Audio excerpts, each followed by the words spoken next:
My guest today is a true OG, a Vermonter with a degree in sustainable agriculture who set out to help people through yoga. She was eventually called to the seacoast and settled in Portsmouth. Here, she transformed her practice throughout the years to include weightlifting, Pilates, and functional range conditioning. She is a founding member of the original Hot Yoga Association, and she is the owner of Blaze Yoga. My friend, Sara Curry. Thank you so much for having me, Stephen. It's great to be here. Yeah, Sarah, it's awesome to have you in here today. I mean, you're such a huge inspiration in my life and have helped me so much on my journey. Like it's kind of wild, I think. Actually, like I don't know, I wouldn't be right here having this show where I talk to people about wellness and all these different types of wellness if I hadn't met you and I hadn't come to your studio, which is a really, really cool thing. So thank you. Yeah, it's kind of amazing. It's amazing. It's like yoga for me, I tell everyone this is funny. This story, I've told it, like probably, we've done, 60 podcasts or so, and I've probably told it on like 30 of them. But I wanted to start dancing in my life because I felt like I had this need to dance. And I wanted to get out there and dance. I used to dance in your classes on Friday nights. Yeah, absolutely. And so, which was a giddy up. That was a giddy up. And that was amazing because at that time that was COVID and we couldn't dance, and there was just a place where we could go and do it, and it was so special. And but previous to that, before I had found yoga, I would go to dance. I would go dancing. I would try to go dancing, and I don't drink alcohol. So I'd go to these bars and clubs are the only place that there's like really live music, unless you can go to a show, which is, you can steal one of those every once in a while, giddy up. So I would go and I would dance, and I would almost throw up. Sometimes I would throw up. I'd have to run to the bathroom and throw up. And it was horrible. Wow. And because I was so subconsciously nervous about what everyone thought around me. Mm-hmm. And like after doing this like 10 times, I started to breathe a little bit and figure out that I could control that feeling of anxiety. And I went home. I told my wife Kayla. I was like, "Hey, I figured it out. The breathing. I could control that feeling." And she's like, "Yeah, dummy. It's called yoga. I've been trying to get you to go for 5 years." And so the next day, I went to Three Bridges, and that was where my journey started. It was at Three Bridges Yoga, and I had a good run there. But I was really curious about the hot yoga. And I was lived so close to, I was in downtown Portsmouth, so I was so close. I'd always seen your studio, and you had just moved over the street. And like I went in there, man, and I was, not in very good shape. I was probably like, 260 pounds. And I went in there and I started to, feel so good about where I was at and just I would take my shirt off and be in a pair of yoga pants amongst 50, 60, 100 other people, and doing that together, sweating together, not worrying about like how our bodies look and all that. It was so powerful for me. And then through COVID, I remember you came to me, it was like June to June, and you said to me, you're like, "Do you know who has taken the most classes in this year at the studio?" And it was me. And that changed my life because it was a commitment I made to myself, like a real commitment I made to myself, and I did it. And it wasn't because I cared about losing weight or anything like that. It felt so good in my body. It felt so good. I was healing all the years of trauma. And so I just wanted to start the show off with telling you that. That's amazing. I mean, when I said that to you, I had no idea the impact it had for you, but it is really powerful to show up for yourself and to continue to show up for yourself like that, because what you were doing in there really was healing. And, we got to watch you healing, and we get to watch you get comfortable and take your shirt off and stop, drinking so much water that you barfed in the middle of class. But, it's a gift we were just talking about what a gift it is to support our children. It's such a gift in that room to watch people's transformation and self-empowerment and developing confidence and comfort in that room. I mean, that's the reason that we're there, is to be that space for people. Yeah, I don't even think about it. I've never really thought about it that way, but like you have, like that must be so. You're interacting with that your entire career. Right. where people are coming in and they're healing with you and you're seeing this like physical, emotional, and spiritual transformation in them.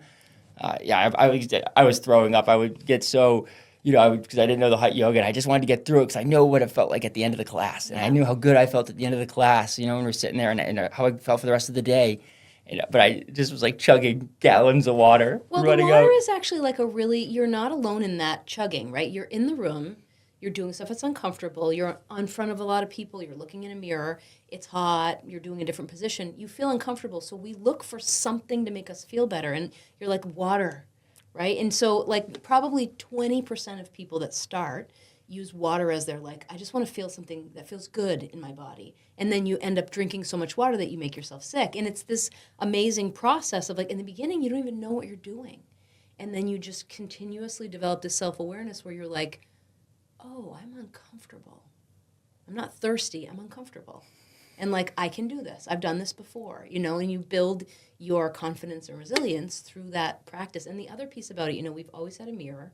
And when I first started teaching yoga, other disciplines of yoga would criticize us and say, oh, you're just so egotistical at hot yoga. Like, you just want to stare at your beautiful, sweaty bodies in the mirror. And, nobody that walks through that door feels like, I'm amazing. Everybody is in there with their own baggage. And to look at yourself and actually see yourself for who you are, not who you want the world to see you as or who your mom expected you to be, all of these other things, to see yourself getting gritty, doing stuff you didn't think you could do. It's really powerful because you watch yourself become the person who you actually are, Yeah, that's prophetic. That's like literally prophetic because I that's the experience that I went through. Have you shared that with other people before? I mean, not in a long time I haven't talked about the mirrors because now so many studios have mirrors, to copy. That was 20 years ago that we were getting criticized for the heat and for the mirrors and stuff like that. Yeah, and just it's like the mirror, getting to see yourself and like just constantly looking at yourself. One, it's going to help you with like your postures and knowing where you might have compensations and stuff that you need to like physically help with your body, but then also the emotional like relationship that you have with yourself. It increases. You say, oh, you love that person in the mirror because you see them. You're showing up every single day and the negative voices in your head come up. I mean, I started doing yoga because I was like just devastated by sports industry injuries, and she was showing up in there to like fix my body. And as I was in there, the inner voice was coming up, and it was being reflected back at me. And I'm staring at this person that I'm saying all these negative things about, and all this. I didn't show up there for like inner transformation or to heal past trauma, but shit, it happens. It just happens, and you have to start saying nicer things to yourself, or just being surprised by what you're capable of. Yeah, you don't know. We have such we're so out of touch with our bodies, the mind-body connection, that we drink water till we throw up because we want to just feel a little bit different. We don't know how to exist in a little bit of uncomfortability and breathe through that uncomfortability. And it's actually a beautiful thing because it's how we survive. It's our nervous system, and it's telling us that we're going to survive. So like forcing us to that. Our fight or flight response. You're in a ton of heat. Yeah. You're stressed. You're going to die, dude. Mm-hmm. So you need to do something that's going to make you not die and make yourself feel different. Drink some water. Totally. And well, if we go to like some scientific research, they've done research on people who do yoga, and their pain tolerance is higher than people who don't do yoga. And it's really, really simple. People who don't do yoga have one singular coping mechanism for pain is they try to ignore it. And people who do yoga have all these strategies. So it's like breathing, self-talk, imagining yourself somewhere else, talking to yourself about what's happening, oh, I'm experiencing this right now. This feels a feeling I'm uncomfortable with. All these different, like 6 to 8 different strategies that folks who don't do the practice. So like literally can hold their hand on a hot surface for longer periods of time, like 2.5 times longer than people who don't practice. Yeah, my pain tolerance is increased just for that, and it's not. I don't think it's just pain tolerance. It's total uncomfortability. Stress tolerance. Let's talk about what is pain, right? What is pain? Pain, stress, discomfort, all of that. Yeah, it teaches you how to deal with it. Mm-hmm. It's like you want to know it's actually a really, really cool thing is so when I take you had a beautiful teacher in physically beautiful too, but obviously, she was an older lady, and but a beautiful human being is what I mean. And she was teaching a yin class. And this was like, maybe 2 years ago. Yeah. And it was so wonderful because after that yin class, I went to sauna, and I sauna quite a bit. Yeah. And I went to sauna after that yin class, and I was able, because of the connection that I just made with my body and my mind, I was able to stay in the sauna for 20 extra minutes. Wow. And I learned that then I was like, oh my gosh, okay, this really teaches me how to push through. So if I want to have a longer sauna session, I do some yin, I do some yoga beforehand, I do deep breathing work, and I can increase my time by 30%. Like that's a lot. It's amazing. Yeah. It's amazing. It's amazing. If we want to keep going down this road just a little bit longer, I was like a very idealistic from a very young age and felt like I needed to have a positive impact on the world. And I remember being in fourth grade and my fourth grade teacher telling us about climate change. And no, I'll go backwards. Was telling us about global warming and thinking like, oh my God, like we all have to do something about this right now. We have to go. This is a big deal. This is a crisis. And, that like sent me down this path. So I have always felt in everything that I do that I want to have a positive impact on the world, leave the world a better place, or whatever it could be.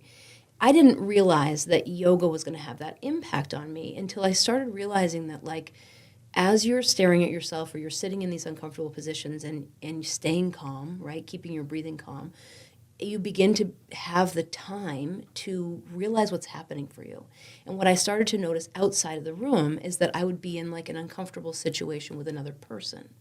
And my gut instinct, I was a fighter from a young age, would be like, that person is a fill in the blank with an expletive, right? Or like, there's something wrong with what they're doing. And as I was practicing yoga, I would notice myself being in a situation and thinking, oh, I'm really uncomfortable. I don't know where this conversation is going, and so I'm worried about what my response is going to be, as opposed to being like, you're bad. So this like feeling that we could start to change the way people interacted with each other by helping them change the way they interact with themselves. We had a guest in yesterday who talked about collaborative communication and how that starts like with yourself. Like we talk very aggressively to each other and to ourselves, and so what you said, the expletive, that's, and it's only because of uncomfortability, and so if we could learn how to communicate with ourselves better, and a lot of times we can just say that, right? We can say, I want to communicate better to myself. But if you don't do anything to make that change, then you're just, a lot of times it's just, your nervous system is going to take over and you're going to do what you've always done. Totally. And so yoga is that change. It allows you to slow things down and because you have to get through it. And when you're doing it with other people too, and it's great because you can do it with other people and that teaches you a ton. And I prefer to practice with other people. But practicing by yourself teaches you so much in a different way, and so I think that it's really being a fourth grader, being somebody who is from Vermont, who is wanting to, like, they weren't talking about that stuff. Even I'm from Massachusetts, I'm still a New England person, but they weren't really talking about no, or maybe it was just me that none of my teachers got me to say, hey, you're going to change the world. I knew that I wanted to, but I wasn't able to necessarily say, hey, this is what I'm going to do, or because you started yoga when you were in Burlington. You started yoga when you were in college. You were in college, okay. And what made you decide that you wanted to start your own practice? So I had always been, my father's a football coach. I'm the youngest of 3 daughters, so I did contact sports my whole life, trying to get his attention. And so by the time I was in college, I had been playing collegiate and club rugby for 6 years. I had, torn biceps, I had herniated discs, and got to the point that I couldn't even tie my own shoes. Like, I had to either wear slip-ons or my husband had to tie my shoes for me before I went to work for the day. In constant pain. And I had gone to see doctors, and they said, you need to have spinal surgery, we'll give you cortisone shots, and then we'll give you, this was before the huge surge in the opioid crisis, and then we'll just give you opioids to manage the pain. And always the idealist, I was like, this can't be right. This can't be my life, right? I cannot be on meds for the rest of my life. How old were you? I was 22. Or maybe, I might have been 23. Close to that age. Young. I had just graduated from college. And one of my coworkers had said to me, you should come try hot yoga, you would love it. And I was like, you don't know me, obviously. You know, like, if you said, like, you should go throw around some heavy weights, like, yeah, that would be me. And so I just ignored her for a while. And then one day after going for a run with my sister, she was like, we should really try this hot yoga. So we went into class, and I knew the minute I walked through the door that I would do it for the rest of my life. I was like, this is it. It's like as hard and as intense as playing rugby, but I could feel that it was doing good for me. It was like healing for me on the inside. And I just started the hot yoga when I got this diagnosis from my doctors, and I said, like, I don't know why, but I just feel like this is right. And it took me about 18 months, but I completely eliminated all of my back pain from herniated discs. And if you don't know a lot about herniated discs, like, once you have that damage to the discs themselves, you have either a herniation or a potential for herniation for the rest of your life. It's not gone, but I don't have back pain, and I haven't had back pain for 23 years, since starting this yoga. Anyway, and as I sort of felt that I could take control of my own health journey myself, I started to feel like I need to share this with other people. Like, people need to know that they have this option to be the driver when it comes to, like, their life, their health. And so I went to teacher training, and, as a teacher, it's wonderful. It's a wonderful opportunity, but I was in a really stressful job. I was teaching special ed at an alternative high school. We were like the last stop before kids got shipped to hospitals out of state. So it was, extremely high stress. And I was like, I really want to make this yoga thing my full-time gig, but the only way that I could do that, I knew, was to be a studio owner. And so I started looking to, like, where I could open a studio. Now, at that time, there wasn't many hot yoga studios, right? At the time, there was a studio in Burlington, Vermont. There was a studio in Cranston, Rhode Island, and one in Boston, and that was it. And shortly after I started practicing, one opened in Portland, Maine, and there was a studio that opened in 2002 in Portsmouth, New Hampshire. Like, that's funky to me, because, like, you can get yoga anywhere now, and you can get hot yoga anywhere now, within my house, there's 5 places that are, within 30 minutes. Yep. So to think that there was only 5 places that were south of New York, New York City, that had, that's what you told me, right? South of New York City, there was only those 5 places. That is incredible. And so the 2002, the Portsmouth shop opens. You're looking for a studio to you're in Burlington. Yep. Looking for a studio you're looking for a place to open a studio. Yep. And so how did you end up here? I'll backtrack to the opening of the hot studio in Portsmouth. It was opened by a woman named Nicole Carter, who was from Boston. And she was a baker at Ceres Bakery, and she moved up here to open the studio in Portsmouth. And she opened in October of 2002, and that Thanksgiving, one of her students invited her over to her house for Thanksgiving so she wouldn't be alone and away from family. And at that Thanksgiving dinner, she met the woman's brother, and they fell in love, and he was from Oregon. So a month into owning a studio, she was madly in love with someone who lived, 3,500 miles away. So luckily for Nicole, here I was in Vermont, like, loving my yoga practice and going to teacher training. And I had I had started plans to open in Manchester, New Hampshire. And I was looking at real estate one week with my husband and a couple of my friends. And we found a really beautiful space in the Mills that is now a museum. It's a gorgeous museum on the water. And the realtor said, like, you got to put some money down on this. This is gonna go fast. Like, you got to go. And I was poor. I was a broke yoga teacher. Didn't even have, like, I had bald tires on my car. Yeah. I literally drove home from Portsmouth, and my car broke down on, like, the highway off ramp. I had no extra cash or anything like that.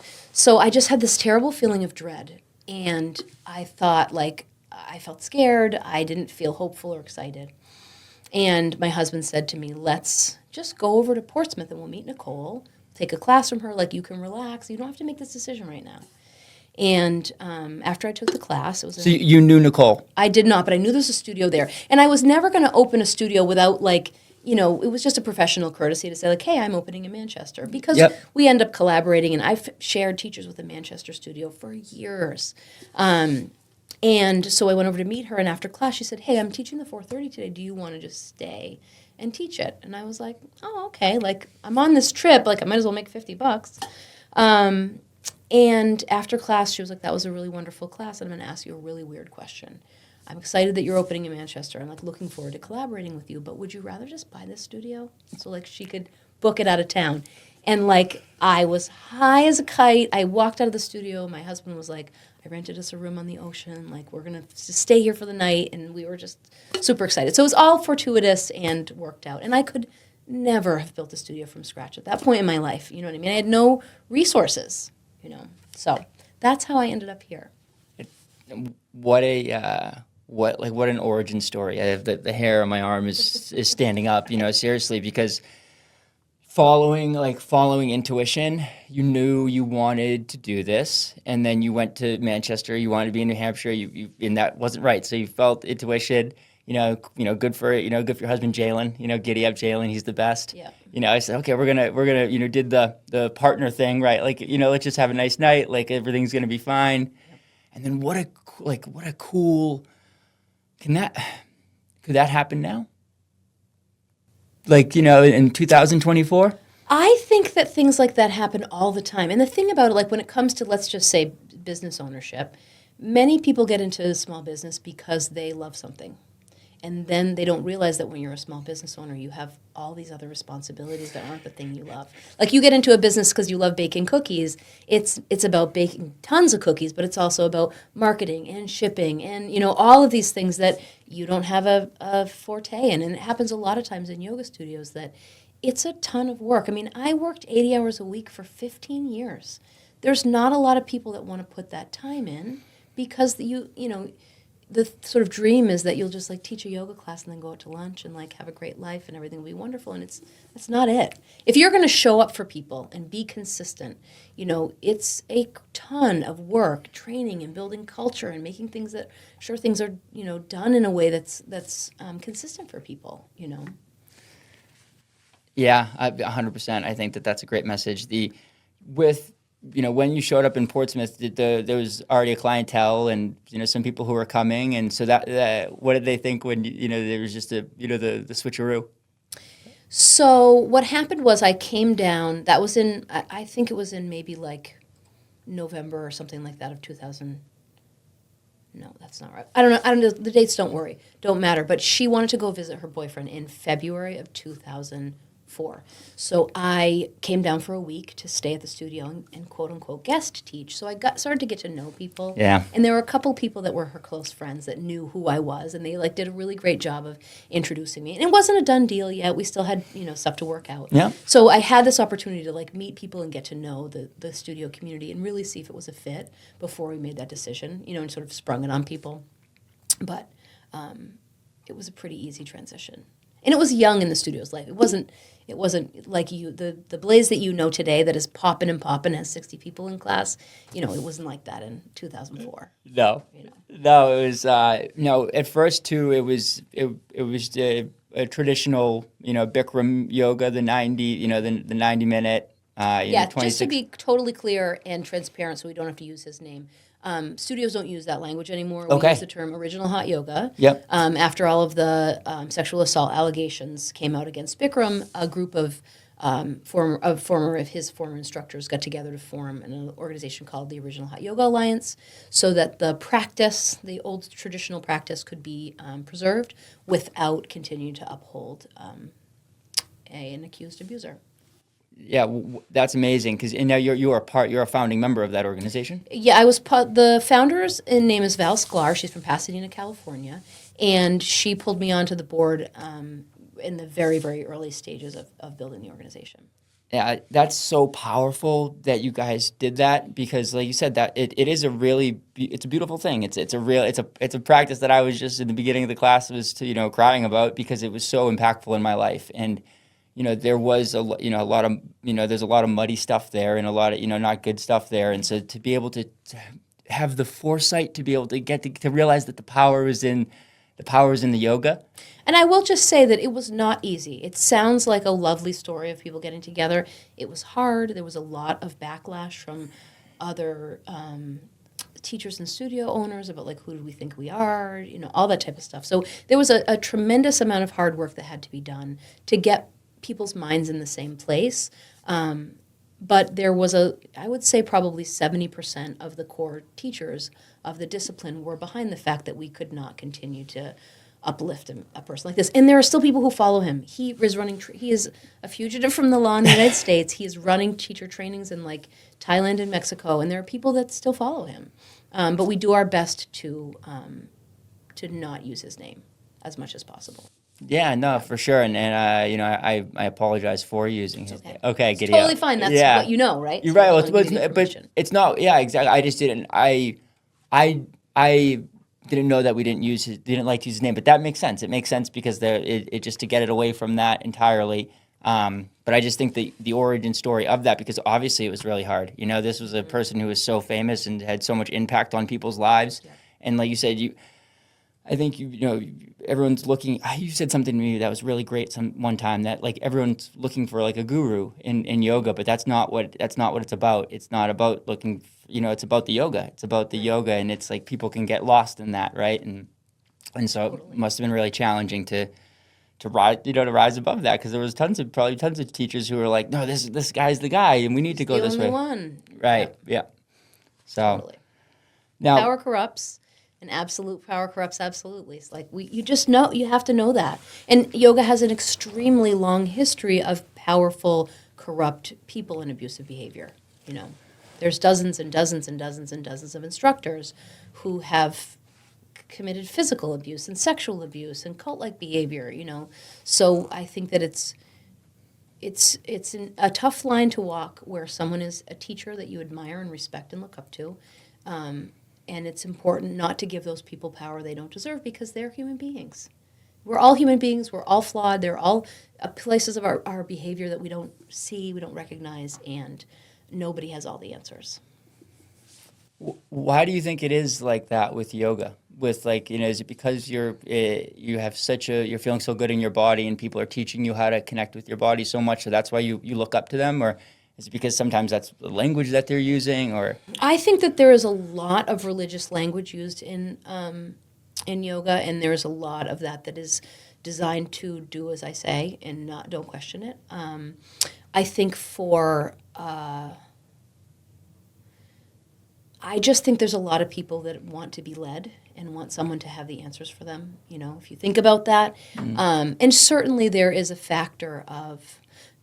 Okay, let me just back up and say that I had my first male instructor in 2005, and we had a conversation about him being a male, and that as a teacher, people put you on a pedestal. And I said, it's very important that you are not abusive of that role, that people are going to look to you as a leader and see you in this special way, and it can lead in terms of intimate relationships to some really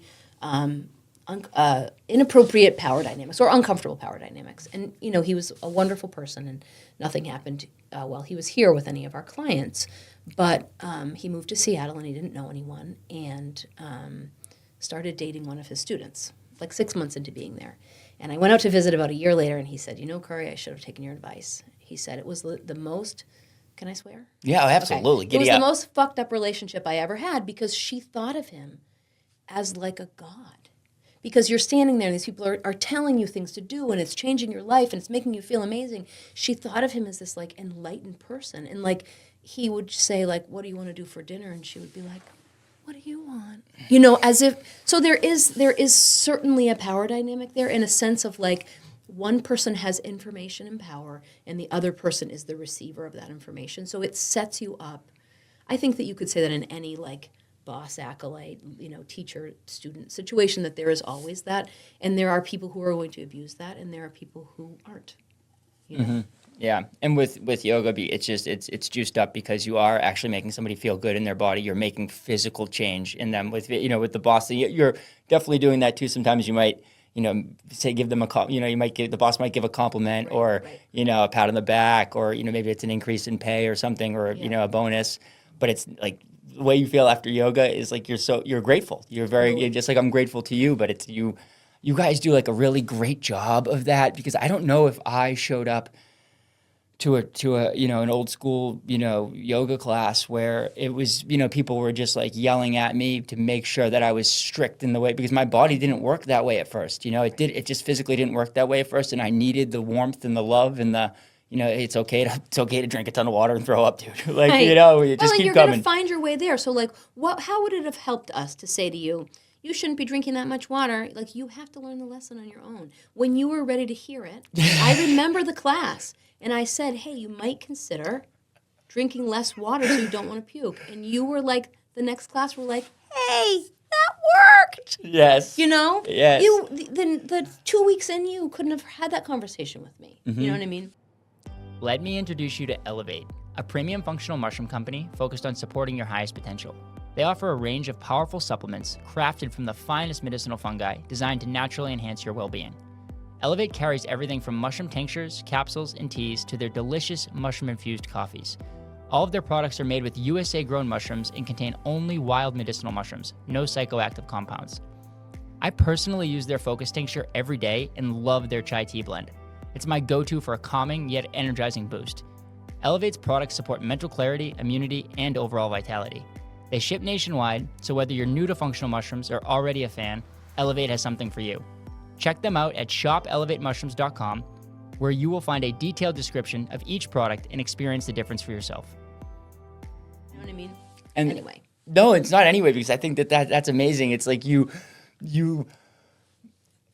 I remember that so vividly. I just went through it. I was drinking so much water, and like you just let me do it. And people were like, "Let me." It's like not a big deal that I like kept going out of the room because I just needed to do it. I wouldn't if you maybe had come up to me and said like, "Hey, dude, don't do that." Maybe I would have had a negative reaction to it. But then I remember when you said to me, I was so like warm to receive it. I was like ready to receive the news, and it was like, "Oh, that maybe I shouldn't be doing this. Maybe I'm just uncomfortable. Right. Maybe I should just bring in a little bit of water with me this time." Well, let me give you an example from, not to keep bringing him up, but from Bikram's training. He has a quote where he says, you can lead a horse to water. You Americans say, but you can't make him drink. I say, chop his fucking head off.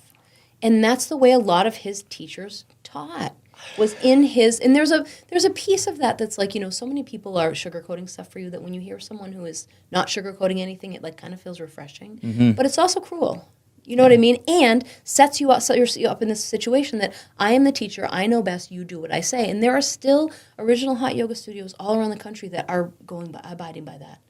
Sit down, don't drink water, you can't leave the room. All those words, that was never something that I aligned with or believed in. So I was always on the outskirts of the inner circle and stuff. So I didn't know or see a lot of the stuff that was going on. So I was certainly surprised in 2013 when all the allegations came out.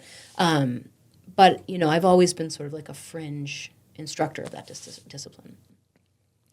But at first, you did just teach that discipline, right? That's what it was. I at was first? like, this changed my life. You guys try this; it changed my life. Yeah. And then as a studio owner, what I started to notice is that the clients who had started at the studio, that had been there 5 years, 6 years, 7 years, in the beginning, a lot of stuff changed, which happens for most of us. And then as they continued to practice just that yoga 4, 5, 6 times a week, a lot of their conditions didn't get better or were getting worse. So I started to be like, okay, there has to be, what are we missing here? Like what other disciplines have information? And the thing that's so cool about the practice of yoga is dating back hundreds of years, yoga has over the years incorporated all of these different disciplines. So like when you look at something that's like a very, very traditional discipline like Ashtanga yoga, it has like elements of gymnastics and like circus performance and stuff like that. People used to say when Patabi Joyce's teacher was instructing, they're like, he wasn't teaching real yoga, he was just teaching circus tricks. Now, would anybody say that Ashtanga yoga isn't yoga today? They sure as hell did 150 years ago. You know what I mean? Yeah. So where my That's discipline cool. came from, the studio was Gosha's College of Physical Fitness in Calcutta, and he specifically taught yoga and weightlifting. Like barbell weightlifting, like Olympic weightlifting, deadlifting and back squatting and all that type of stuff. They work together because they believed that that's what you needed to be healthy. So that was sort of what led me down this path of what are the other things that I can be, how can I be approaching postures? What else could I be teaching that's going to help people to enhance their lives? Who is the barbell? Who is the teacher that did that? Vishnu Ghosh. Vishnu Ghosh. Yeah, Okay. his studio is still run by his granddaughter in Calcutta, and it's called Gosha's College of Physical Fitness. Oh, that's amazing. you were, as your yoga journey was continuing, you kind of saw some of your clientele, like they need a little bit more of this. They need something else here. It's really helping with some people. Well, and so here's a perfect example. In yoga, there is an injury that we jokingly call the yoga pain in the butt, where people that practice yoga for a long, long, long time develop this pain in their ischial tuberosity, right where the hamstring attaches to the pelvis. And it's common across all yoga disciplines. And in yoga, there's tons and tons of forward bending. It just happens to be a compressive, like forward folds tend to be compressive to the tendon that attaches your hamstring to the pelvis. Classic story about an Iyengar teacher in the 90s who went into a forward fold and she tore her hamstring off of her pelvis. Literally, it ripped off because she had done zero strengthening to her hamstring muscles or connective tissue. And so what we found at our studio is that when we started adding strengthening, this yogic pain in the butt that like 80% of my longtime practitioners had, it disappeared. As soon as we started getting people to load their hamstrings, build strength in their glutes, when you're not just stretching and stretching and stretching and stretching a muscle, ad nauseum. And you started doing that through like Pilates and we started weightlifting? with some. I would say we first started by adding like an advanced yoga practitioner series, but that was just about doing like deeper postures. And then we started filtering in some vinyasa, which, requires a little bit more upper body strength, Yeah. And then we started adding fitness classes. And as soon as we started doing fitness, I mean, it's kind of mind-boggling to think what people couldn't do then that were our yogis. And there were, people who move their bodies all the time. But what we would consider a basic movement today was really challenging for them. 8 rounds of 20 seconds of air squats was a cardio move for folks then. And today, people are doing that with, 40-pound weights in their hands. With like that was really cool too for me, is like going in there and just seeing, like, 'cause I was starting to do yoga and I had been doing yoga for a while, and that's all I really took at first was the yoga classes. I just really loved the yoga classes because they made me feel really good. But then, like, when you feel comfortable being somewhere for a while, you say like, hey, what are these other classes? What's going on here? What's this Pilates class? What's this this kin stretch class? Kin stretch was like one of the, like, holy heck, what a secret sauce that that discipline is. Totally. When we started doing that at the studio, I mean, that was again transformative.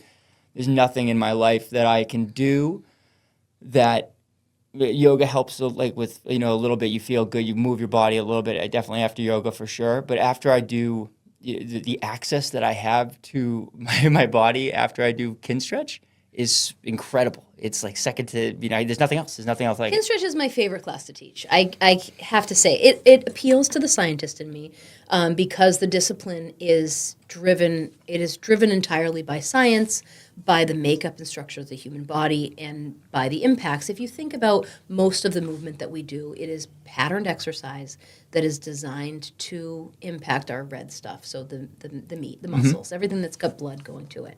The problem with that is that all of our red stuff is, enmeshed with, surrounded by, and attached by all of our white stuff, our connective tissue, our bones, our joints and articulations.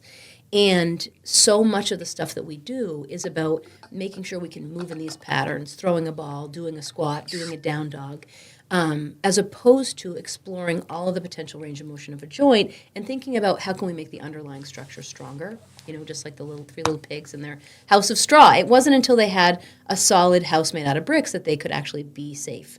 And so when I started to sort of play around in the functional range systems information in the 20-teens, is when I really started to be like, oh, this is actually bringing it all together. Yoga is an incredible body-focused, body awareness practice that helps us to find a lot of neurological space in our bodies. You spend time in positions that are either uncomfortable, unfamiliar, or you don't spend a lot of time in. It gives your brain access to them when you're doing other stuff, And strength training and fitness is great for your heart. Strength training is great for your muscles, but kin stretch and functional range conditioning is where we actually get to get into the individual pieces and see how well do they work, and then make changes that expand upon them.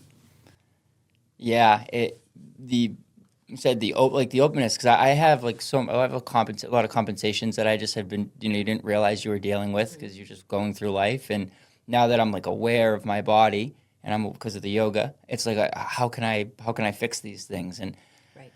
the practices that I've taken, like, because I don't get to practice as much with you. I don't live as close as, and this And you podcast. have a baby. And I have a baby, right? Exactly. So, but this class will make me come practice with you more, which is an amazing thing. Yeah. But I've taken a lot of what you've taught me, and I continue to use it, like, almost daily. Like a lot of That's the beautiful part of Kinstretch is that it is, listen, it's obviously more motivating to have an instructor, to be in a group full of people.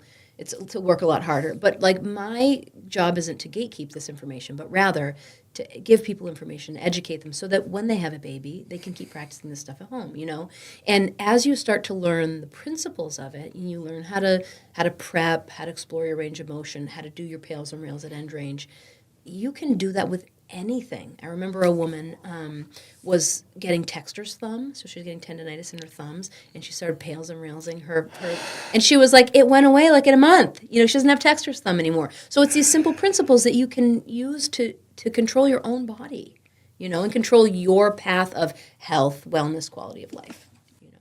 Yeah, the kin stretch and the myofascial release, like those are two things that I learned, that I learned at your studio that I use, and I had been doing this. Like I had, it's funny because I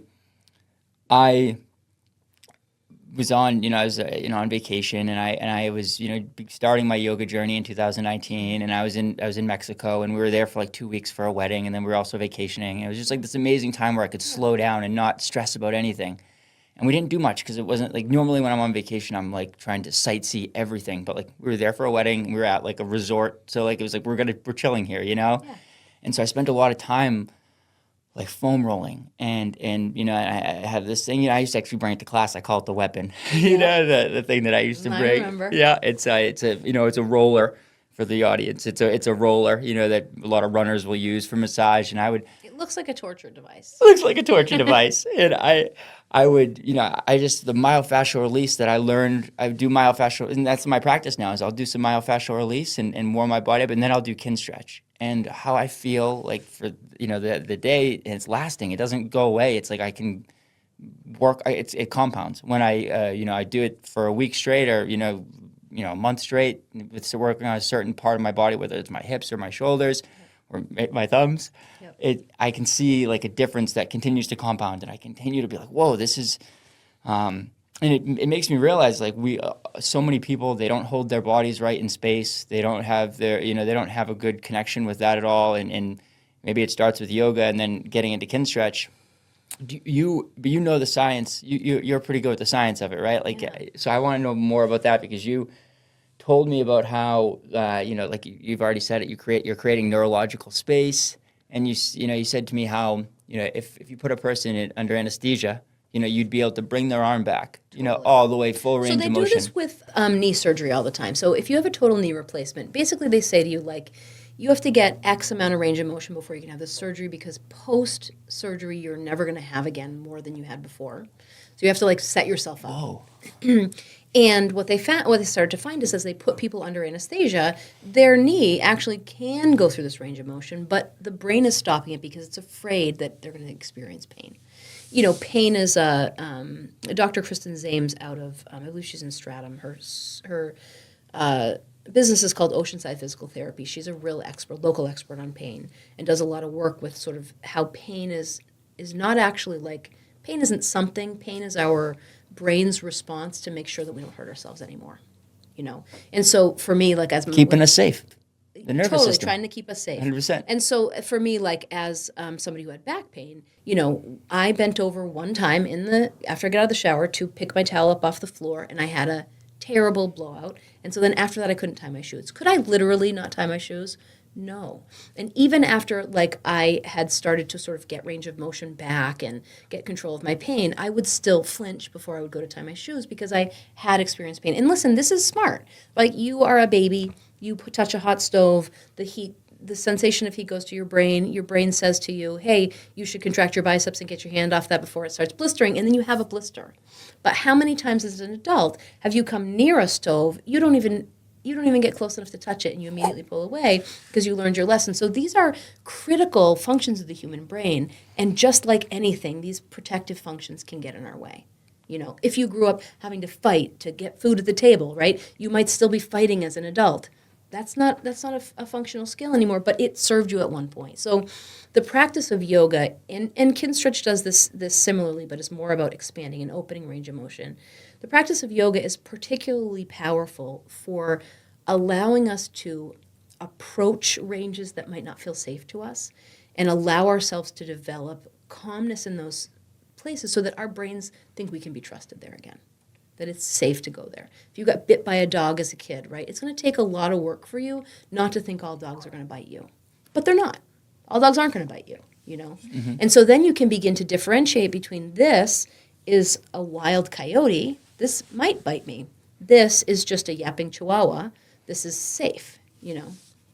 Yeah, it's pretty wild how, you know, we've been able to like figure, and I'd love to, you know, get connected with that doctor and, you know, maybe have her on the show sometime, talk about pain. You know, I think. Oh my God, she would love to. Okay, yeah, she's an amazing lecturer. I'll give you her contact information after. Please, yeah.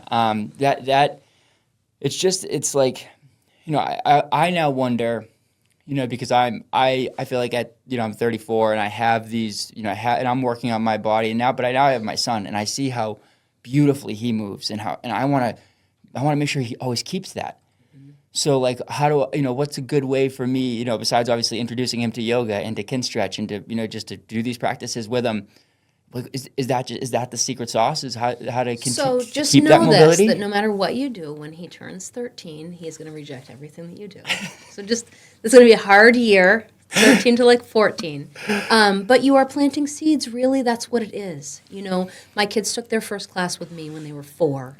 And, like, they fought taking yoga all through their teenage years. And then, like, my son just asked me if I could, like, come up with a mobility routine for him to do after cross-country practice so that he could, you know, expand his range of motion. So, like, you can't shove it down their throat, but being exposed to that, you're giving them options and you're showing them what it looks like for an adult to live a healthy life and a well life. And everybody wants to be well and have a good life. You don't want to be, you know, live a long life that you spend 20 years in a nursing home. You want to live a long life that you live in your home and are still cleaning your windows when you're 95. You know what I mean? Mm-hmm. So obviously you're setting an example with them. But no, they are going to fight you on it, just so you know. Yeah, that's the guy. My son's 2, and I have no perception of that right now. Like I just think that because he's like is obsessed with me and wants to do everything that we're doing, and it just always, you know, we're sweeping the floor. He's like, let's sweep, you know, let's do it together, you know. Totally. So and too, I just because it was so profound for me, and I found it a little bit later than I would have, you know, it would have benefited me a lot if I'd found this a little bit earlier, right? Totally. And so I would just hope that I can drop enough seeds with him that when he has some stress or some stuff in his life, you know, that he'll say, oh, well, let me give you an example. My eldest son is a senior in high school, and he said to me last year, he said, you know, Mom, like so many of my friends, they don't even exercise every day. Like it just was an expectation in our family, like especially during the pandemic. 60 minutes a day, you got to move your body somehow, find something you love to do, whatever. So both of my kids know that like they got to find their time to get outside, get in the woods, whatever it would be. I don't care what they're doing. But their friends are growing up in households where their parents aren't modeling that behavior. And they don't think that it's an expectation. You know what I mean? If you don't grow up eating vegetables, you're not going to move out of the house and think, I need to eat some vegetables. You know what I mean? So like you're sort of showing them what it means to live a healthy life. That's my take. I think that's all you can do. You know. That right, be the example, right? That's what I keep, like parents keep telling me that too, is just like you got to model the good behavior. And like, so for me, it's like I'm thinking too, like I want to, you know, I need to start playing in like sports leagues again, you know, just so I can bring my son to a basketball game and show him that, hey, I compete too. And this is a thing that you can do until you're old.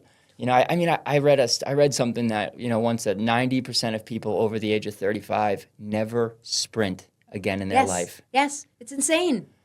It's insane. And that is, I mean, the thing about it that's so amazing is there's so much great research on aging that's showing that all of those things like speed and explosiveness, plyometrics, they're all directly correlated to not just your longevity, but your quality of life as you age, your capacity for independence. You know, you actually need to do things fast, try to jump if you want to be living in your home when you're 80, mm-hmm, you know? Mm-hmm. Yeah, it was great. And this is what, like, I hope, like, a lot of people who are my age and who are your age just take this. I saw this post the other day that somebody said, and this is it. They said, my dad is 75 years old, and I didn't understand why, we could never see the benefit of him working out every single, 5 times a week. We didn't see it. It was just like he was kind of like a regular guy, never super jacked, never like super competitive, just made sure that he took care of his body and worked out and did his thing. He's 75 and he can get on the ground and he can play with my kids. Like he can go and wrestle with my 13-year-old. Totally. It's like that's what we all want to do, right? We all want this long life. You and I were chatting a couple of weeks ago about my parents' 70th anniversary. Birthday party. My parents' birthdays are close.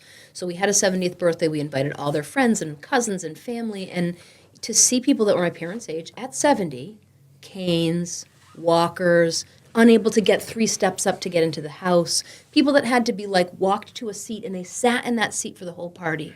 And there's 70, 69, 72 people my dad played collegiate football with. That's a travesty.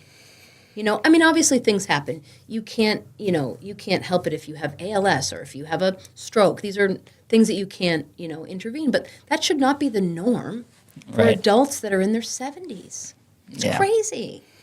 It's really crazy, and that's the thing is like you'd think that we were progressing, right? That we're because it's 2024 and we're getting better, and like that was what 20, 30 years ago. That's when people were starting to slow down. 60 years old, 70 years old. It's like that's supposed to increase over time, and that's supposed to get better, and it hasn't really. I think the food is a huge problem too. It's like the food is so bad, and the people just don't know, especially from that generation. They just were, they were fed horribly. They were everything was packaged and everything was quick. And well, that was the good. The thing about it is, like my grandmother lived till she was 96. They grew and made and canned almost all the food that they ate. But when she had her babies, she bought them formula because that's what good parents did. Right. Formula was the best. It was made by scientists. That was their generation learned that all that stuff was better. That was food scientists made it. That's better than like the average Joe making homemade jam. Now today, here we are on this way back around where everybody's making sourdough and raising chickens. We figured it out pretty quickly though. I'm proud of us, because we didn't get to it's a little insidious now, and we got to fight back, and we will. But we pretty quickly we've been like, oh no, yeah, we need this. We need the sourdough. We need to we need the making your homemade jams. Everyone's doing their own eggs, like honey. Of course, like I haven't had white sugar in years. Literally anything that I like to bake. I love to cook.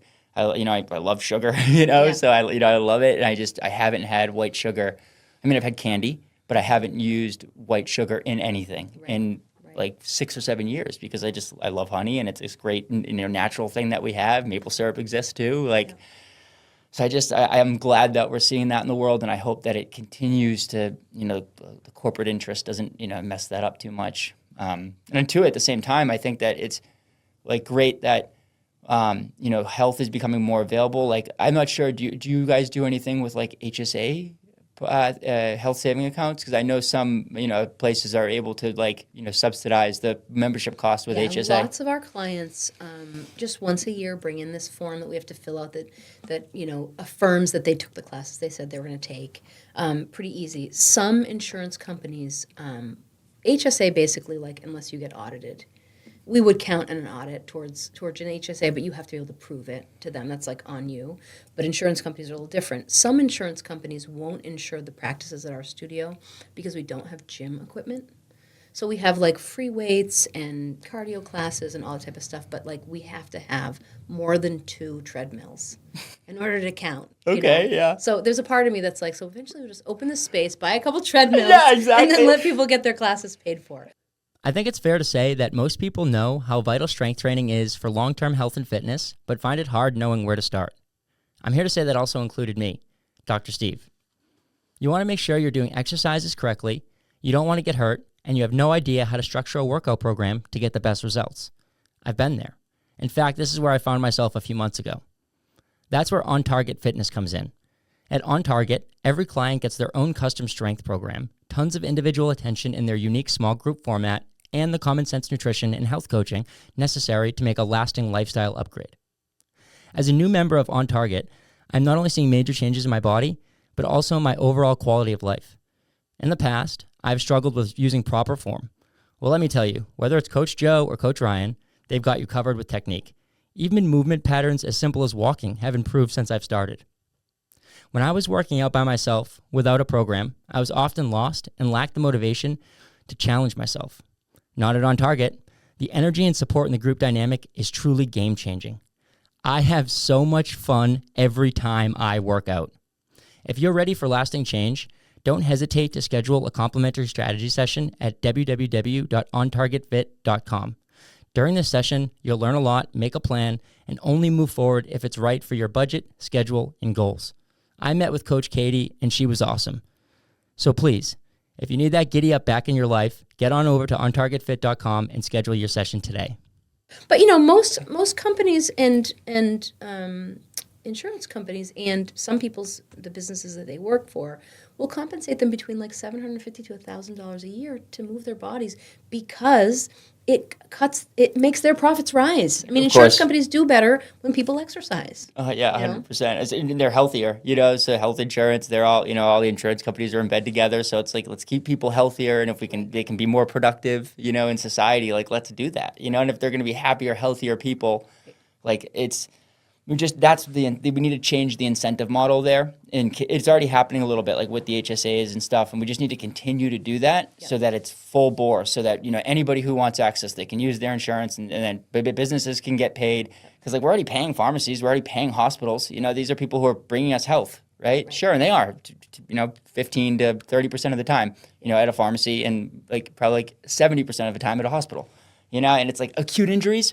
boom, send it. Go. Yeah, let's go. Giddy up, Some medicine, 10 to 20% of it, giddy up. You need it. It's absolutely helpful, especially in those acute situations, but also in long-term health situations. Right. But better food, moving your body, subsidizing that for people like that. I mean, just look at me. I'm like an example of it, right? Like I didn't have any awareness of my body. I was 280 pounds, but I was an athlete. I was an athlete my whole life, and I still couldn't figure it out, without... Did you see that study that just came out recently that said that 50% of deaths in America are preventable? Yeah. Just by making lifestyle changes. Lifestyle changes. It's magical. This is what they teach you for one slide. And, the incentives are messed up. This is one slide of a 2-hour lecture in pharmacy school or in medical school, lifestyle modifications. And this is everything. I mean, at least at 50% of deaths. And, let me tell you what.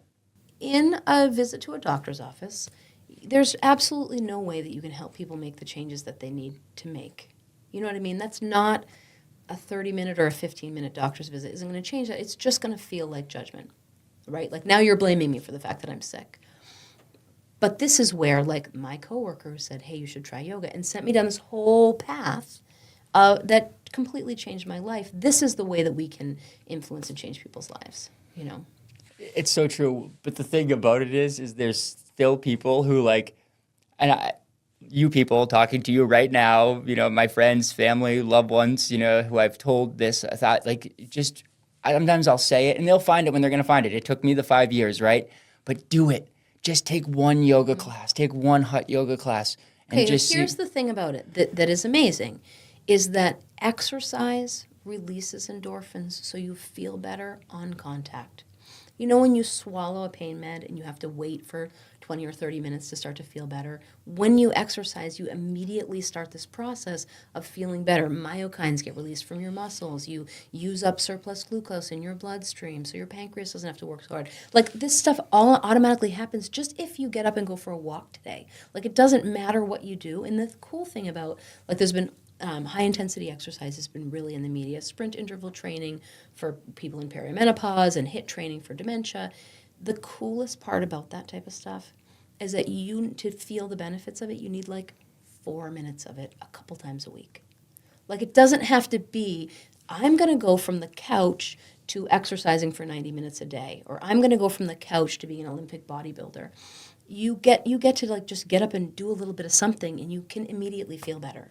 And that's the part I want people to know about, And with yoga, like, okay, so guess what? If you want to go do like some really hard things with like weightlifting or like, or sometimes some of the high intensity, interval, you might be a little sore the next day. Mm-hmm. But guess what? If you start with yoga, you don't get sore. Totally. You know, it's hard. Sometimes it's hard when you're going through it and you're like, shoot, this is hard, and the uncomfortability. But it doesn't create soreness. It creates healing. And that's really what it was for me, is why the other disciplines I started to, now I lift weights 3 or 4 times a week, you know, and I love it. It's because I didn't, you know, and I go to the gym, you know, this morning I was going to the gym, and he said, I didn't want to go. I was like, shoot, I have so much to do, but I want to get a nice little lift in before the podcast today. And I will go to and I have those same feelings just from lifting weights, because I'm not getting as sore as I can manage the soreness. I understand the uncomfortability that might come with it, and it's just not completely new where it's like you can't walk, you know. And so but I didn't want to go. But then the minute I start working out, the minute I start working out, I'm like, oh, this is the best thing ever. Like, thank God I did this morning. Totally. It's so in yoga, guys, it's like, honestly, try it, just because it's so easy, you know, like go to Blaze. It's so easy to just try. It's low impact. You can tailor it to whatever your capacity is. I mean, one of the most common reasons people say they don't come is because they're stiff. That's like, you know, you've heard the thing that's like saying, I'm so hungry I shouldn't eat. You know, that doesn't make any sense. Right. Like, that's really why you should be there. And that's part of the reason we love the heat, is that for people who are stiff, who don't have a lot of comfort in movement, it helps you to vasodilate all your blood vessels, so it makes it easier for you to move with less discomfort and less likelihood of feeling like you're going to get hurt or pull a muscle or something like that. Yeah, so that's because it's low impact and you're not moving as much. You're not, you know, and two, like if with hot yoga, it's great. If you get too stressed or uncomfortable, you can just chill. Hang over, sit relax. down. Right. My brother-in-law took his first, this was not a yoga class, it was a fitness class about a year and a half ago. He had not worked out or done anything since he was in high school. And he sat down probably 80% of the class and walked out and was like, that's the most fun I've had in years. You know what I mean? You don't have to do everything to have fun and feel better. He was like, I feel so good. I feel so strong. He was totally sore the next day. You know, like, nobody in there. And that's the other part about it, is people feel fearful that they're not going to know what they're doing. Or, you know, everybody loves, like, cheering someone on for their first class, or like seeing a new person get into something that you're like, if you love playing, you know, the piccolo, and somebody's like, hey, I just started playing the piccolo, you're so psyched to talk to them about it. You remember what it was like to be new. You know, people are so welcoming and amazing in communities like this. Everybody loves a new person at the gym or the studio, you know. They do. They love, you know, bring it in. You know, they say like, oh, who's the, you know, like, not fresh meat, but like, you know, who's this new person who we can interact? Because that's what fresh meat, that's bad language. Good language would be like, hey, who's this new person that's bringing, you know, different energy into the studio? You know, we want to share our energy with them, because obviously they're, you know, and it's made me feel so good. So I want to encourage this person, because I remember how it was for me at first, you know, and it's, you know, just like, and it's almost like every time I see someone who's new, or, you know, and I don't get this as much anymore because I'm not, you know, consistently going to yoga, you know, 7 times a week or 5 times a week, 6 times a week, you know, but I just get to see, when you see new people and coming in, and you can see that you can kind of notice sometimes just right away, like, oh, that person's new, you know, that person's new, and here they are, and like, you want to just give them good energy. You want to give them the good vibes. You want them to love it like you loved it. Exactly, you know? right. You want it to this is so cool. Just wait. It gets so much better. Yeah, right. And that's why I want to share that, like, with everybody, and that's why, I mean, I keep coming back to it. I love that I just have this tool available to me, something that I did because I thought it's the stiff. I'm not flexible. That's why I didn't do it my whole life. Like, you know, people had suggested it to me when I was playing football, and I had potential to play college football. You know, I was a good high school football player. I had offers to do it. I decided to do, you know, pharmacy school instead, but like, they told me, like, you always do yoga, you should do this. And I was like, no, I'm not flexible enough. I'm not and like, you're right. That's just the exact antithesis of, you know, the reason to be doing it. You absolutely have to do it. And I'll blame yoga's marketing for some of this, because when people want to market their classes, they show off the most advanced things that they can do, which is the perfect way to get no one to want to come to your class. You know what I mean? We do want to show things that you could aspire to do, but like somebody doing a back bend that's touching their foot to their head is just making it feel like it's like exclusive, and that it's only for contortionists. You know what I mean? So I think we could do a much better job as a yoga community of showing people what it's really about. Yeah. You know what I mean? I think we should just gonna bring a camera into one of your classes when you're teaching in headstand. You know, because we go through it so slow over a month. You know, that's how it always was. Like, that's how you did it, at least, as how I remember, is we would have a class and you would, we'd be working towards something because we'd be working on that chain, those muscle systems for, that month. And then we would practice an advanced posture. Yep. Whether it was, a headstand or if it was, I'm going to let you in on a secret. I only teach advanced postures because to throw people a bone. When it comes to like weightlifting, there are specific movements that are really effective. They're basic. You're never going to get away from them. You're never going to get away from doing a loaded squat, a deadlift, a biceps curl. Those are really basic human movements that are really, really good at strengthening the target muscles. Same goes for yoga. There's some really basic yoga poses. It's not glamorous to do cobra pose. It's really good for your back, and it's great for people that have herniated discs to help strengthen the slow twitch muscle fibers in the back. It's not the most glorious posture in the world, but sometimes people just sort of need to be thrown those like really fun exotic postures that you could like do at a party and show off your crow pose or your headstand.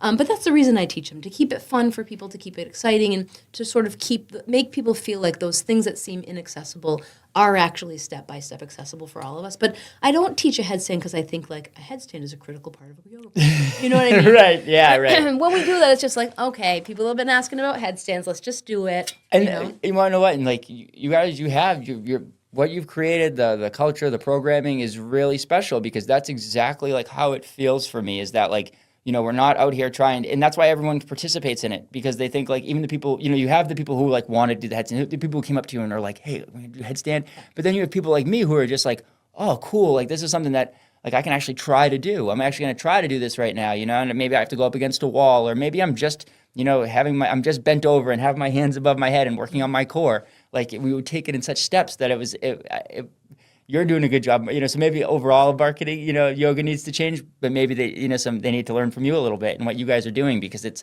super effective and it's,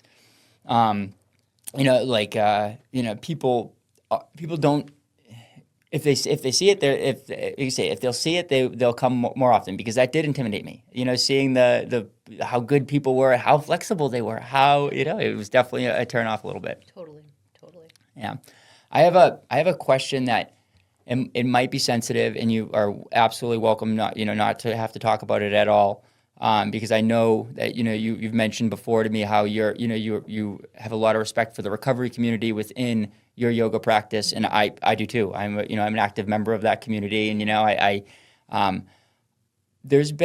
I've had some very profound experiences when I have taken psilocybin mushrooms, and my yoga has improved because of that. My appreciation for my body, the kin stretch. It's not something that I do a lot, but something that I engage in maybe once a quarter, where I'll take mushrooms and I will do yoga, and I will I feel like the mind body connection. If we use this in the right way, it can truly be a medicine, especially when it's paired with increasing functionality in our body, creating more neurological space. I love that term that you used.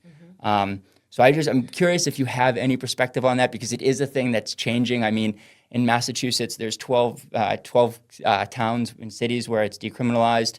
In Maine, there's a huge movement that's happening, for PTSD with veterans. And that's like what my thought is like, damn, if we can get some people who have some real trauma, kids who have gone through real trauma and veterans who have had PTSD, and we can get them to do yoga, and yoga could just be it, and that's that they, but there are some cases where it could help even more. Like with me, it helped even more. It deepened my practice even further. So I'm just curious if you have any opinion on it at all. Yeah, I'll start by just giving a nod to sort of the tradition of yoga, and that like the history of yoga is really, if the farthest you go back in yoga, there's no poses, there's not even any breathing exercises, there's just ways to sit so that you can meditate. And then it's breathing exercises you can do in those seated postures so that you can meditate. The whole point of yoga, and like if we're talking about respect for tradition, is about developing self-awareness in the moment and basically being able to sit still and just be comfortable inside yourself and be present. So I want to just make sure we put that to the side. With that said, there's some incredible research on psychedelics and the capacity to develop new neural connections. I personally have used ketamine for trauma and depression. I would have loved to have been part of the like the LSD trials or the psilocybin trials, but it's not legal anywhere, and it's only like being studied like at Stanford School of Medicine right now. So I used my next best option. But what was incredible for me in that experience was how it helped me to build. I think of it like walking through the muck of my past, right? Just slogging through this thick, heavy mud. And after, one experience, having the opportunity to walk a clean bridge over it. The muck is still there. I can still see it and experience, but there is this capacity in my brain to go from like deep and debilitating depression and insomnia to suddenly do things in my life in a different way, to go through thought processes or jump over like cyclical thinking and stuff like that. That was completely transformative, and I would absolutely say saved my life. Now, there's very similar and amazing research on depression, anxiety, trauma with other psychedelics, and there's an incredible connection there. The tricky part, like we're talking about, is that it's easy to say, I'm doing this for the therapeutic benefits, when we're doing it to escape our lives. If there is like anything, there is, misbehavior in the practice and the administration of it on the parts of people. So I think that I always approach this type of stuff with caution, particularly when we're working with folks who have a history of addiction, but it's even starting to look like in some of the research that folks with a history of addiction using psychedelics medically is actually helping to create a bridge that was like never a place that they could get over. So I think that's pretty magical. In terms of the practice of yoga, I can't imagine that there wouldn't be some positive connection in that therapeutic setting of then using and moving the body, right? Why not? You know what I mean? I don't want to make any other connection that sounds like it is disparaging or utilizing an ancient and cultural practice, but I can't imagine why movement of the human body would not assist in that process for people. Obviously, on ketamine, you can't because you're Right. flat. But Yeah, do you mind sharing with me when you had that ketamine experience? I started the program at Riverbird Clinic in Portland, Maine in, I think it was 2022. I started the program. I hadn't slept in 43 days and was just hoping to get some kind of relief. And immediately upon entering the program, I started sleeping, not a lot, but I started sleeping like 4 hours a night, and you're going to love them. I'm Selma. Did you get to meet Dr. Holden, Selma Holden? No.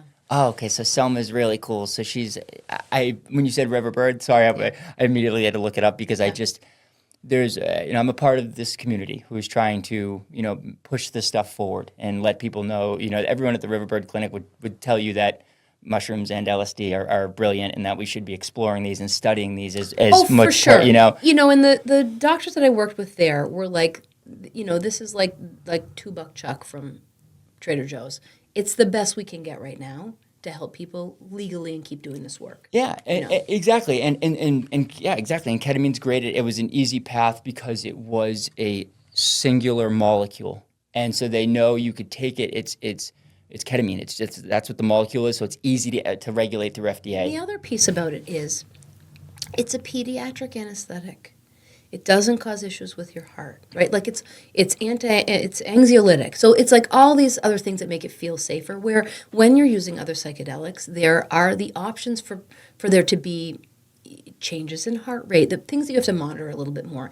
Ketamine's a really easy one to monitor and to control and to get people to consider onboarding because, I don't want to say it's risk-free, but it's, other than the gross, disgusting, groggy headache afterward, the risks are very low.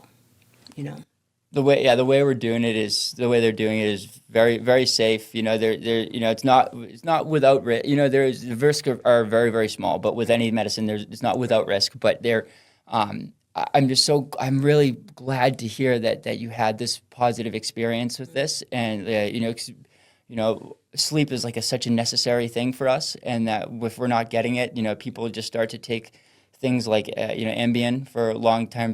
Sure, you can use Ambien for like a week, or like a day or two, but if you start using it more than that, you're going to really start to like mess up some of your systems. You're not getting real sleep. You're just putting yourself in an unconscious state. Melatonin, can be fine, but it's kind of, the way that it's regulated, is really horrible, and it's a hormone, so it's like something that I really don't want in my body. But again, short term, if you need it, okay, whatever. Right. And anybody that actually has insomnia, that shit doesn't work. No, exactly. You're right. Of course, right. Exactly None of right. it works. Yeah, none it of does it works. not work. Right. Exactly. 100%. Especially when you're talking about, trauma history, CPTSD, it's not going to touch it. Mm-hmm. And, I went to see my doctor, and she said, sounds like you're doing everything I'd recommend. And then sent me out the door. When I said to her, I haven't slept in 30 days, like, I don't know what to do. Mm-hmm. Yeah, exactly. I'm scared. Like, I'm worried. I feel insane. I want to drive my car into a tree, Yep. Mm-hmm. Still trying to raise my kids, run my business. Right. Like, I need some help Make it here. look like everything's okay. Yeah, make it look and like there were no options. So thankfully, for myself, I had been pursuing the Riverbird Clinic, and a spot in their program opened up the next month. That's really awesome. It's like, so I know a lot of people over there, because they, the last couple of years there's been 3 of them, and maybe you should come this summer. It's in the spring every year. It's called the Maine Fungi Fest, and it's about this movement of trying to decriminalize and legalize psilocybin. And they're all, the Riverbird Clinic's always there giving different talks, and it's so intimate because it's not that big of a community yet. Right. And we're doing yoga there, and we're eating really like healthy food, and foraged mushrooms, and like all this just great community stuff that goes on there. And so shout out to the guys over at the Maine Fungi Fest. We love you. Keep doing the good work. But I'm so glad to hear this, because and that we're having this conversation, and that you're open to having this conversation, because it's like somebody like you who is, you're saying it perfectly too, because it's not a panacea. It's not a cure-all. And a lot of people do think like, oh, I have this issue, I'm going to take mushrooms, it's going to heal me, or I'm going to take LSD, I'm going to take ketamine. And it's like, no, guys, it's not how it goes. Like, the work is internal still. This can be a tool to help you, you said stepping over the muck. It's like I like to think of like a shower from the inside. Like, you can literally shower the inside of your body, and that's why it's like, from a trauma standpoint, you can step over the muck, and then from the inside of the shower standpoint, you can heal, or have a different intuitiveness of the the way that your awareness is of your body. You're like, oh man, I've literally been walking around with my rib up like this for like years. Yep. Why have I been doing that? And your body wants to take the easiest path, right? The path that is the most energetically efficient. And if there is an option that's easier, that is these bridges we're creating, your brain will take it. But you have to know that it's there. And I was trying to think myself there, but I was in the muck. You can't think your way out of the muck. You have to get out of the muck to build the bridge over it, Yes, you can't think your way out of the muck. Exactly. That's what it is. It's like, and that's what I tell people is, and there's no other medicine. I'm a pharmacist, right? I know this. There's no other medicine that you can take once or twice in a series of, 4 or 5 times, sometimes like what it is with ketamine. With mushrooms, for me, it's once, and then it's lasting. With mushrooms, sometimes one dose is it. That's what I'm saying. Forever for people. Right. And sometimes for people, like in clinical studies, it's been 2 or 3 times it's taken them. Right. But this doesn't happen. Right. Medicine like this doesn't exist. Right. And it's really scary to the people who create medicine that we take now. Totally. Because if we have the ability to grow this, like, cannabis is kind of hard to grow, it's comprehensive. There's a lot that goes into it. There's a lot of moving parts to make it happen on an indoor scale. Outdoor, you can do it pretty easily. Mushrooms are so easy. Like, you can grow mushrooms very easily, and you can grow them at cheap for your community. Right. And like, if we had a real way to safely regulate this within people, and it's great because all these bills are coming up. There's a lot of programs. That are a lot of nonprofits that are a lot of advocacy groups that are pushing these bills forward in Massachusetts and in Maine, and I wish that New Hampshire would get on board, but I feel like they'll be late to the party, likely just because they were with recycling. Oh my God! Yeah, you told me that. That was so wild. When I think about though, like what we were doing with psychedelics in high school, and when I understand like how vulnerable and susceptible the brain is in that state, it's scary to me. Mm-hmm. We were really, thankfully I had like an incredible group of friends that were very supportive, but like there wasn't anybody that was a watcher. Right. that was like keeping us on track. You know what I mean? There is so much power for this to be used therapeutically, but the therapeutic aspect is the key. The therapeutic aspect is the key, and this is something that I'm going back and forth on, and I would value your opinion on it very much so. And it seems like you had engaged in it, where you were engaging in high school. And you have high school kids. I have children.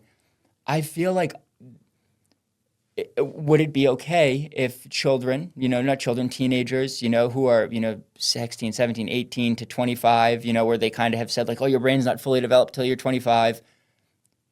Do you think if they do have a watcher, if they do have somebody who's, helping them out, maybe even it's an adult, maybe it's me, would that be something that you would consider? I would just say that is way outside of my lane. Yeah, cool. I could not even begin to suggest. I have no idea. Right. Yeah. And for me, I think it's a parent's decision, and I think that like when my son You're a pharmacist. I'm not. Right. I'm not a neurologist. I haven't done the studies on psychedelics. You know what I mean? I that is completely. That's why I wanted to be studied. My opinion is actually useless on this topic. I appreciate you saying that. I just value you because you are a good person, and I think that you're But I appreciate your. I wasn't using psychedelics as a kid because I was trying to change my brain. I was trying to not feel what I was feeling. Of course. You know what I mean? So even my perspective on it is coming at it from that wasn't a great time in my life. Yeah, right. 100%. And so that's where I think that it's like if my son is healthy and we have this great relationship, or my kids, I might have more kids. If we have this great relationship and he comes to me and he says, I want to try this, Dad, because I think that it's going to help me with something, or going to help me understand, help me see what I want to do, or I want to, explore my brain a little bit more. I might say yes to that, because I do understand that, and by then hopefully it will be completely studied and we'll understand that even more. But I do know that it's been the safety profile of it, because there was so many people engaging in it. It's the lethal dose doesn't really exist, right. As long as, if you're doing it once or twice, like... What I am way more concerned about is alcohol. I'm way more concerned about alcohol than anything else. Yeah.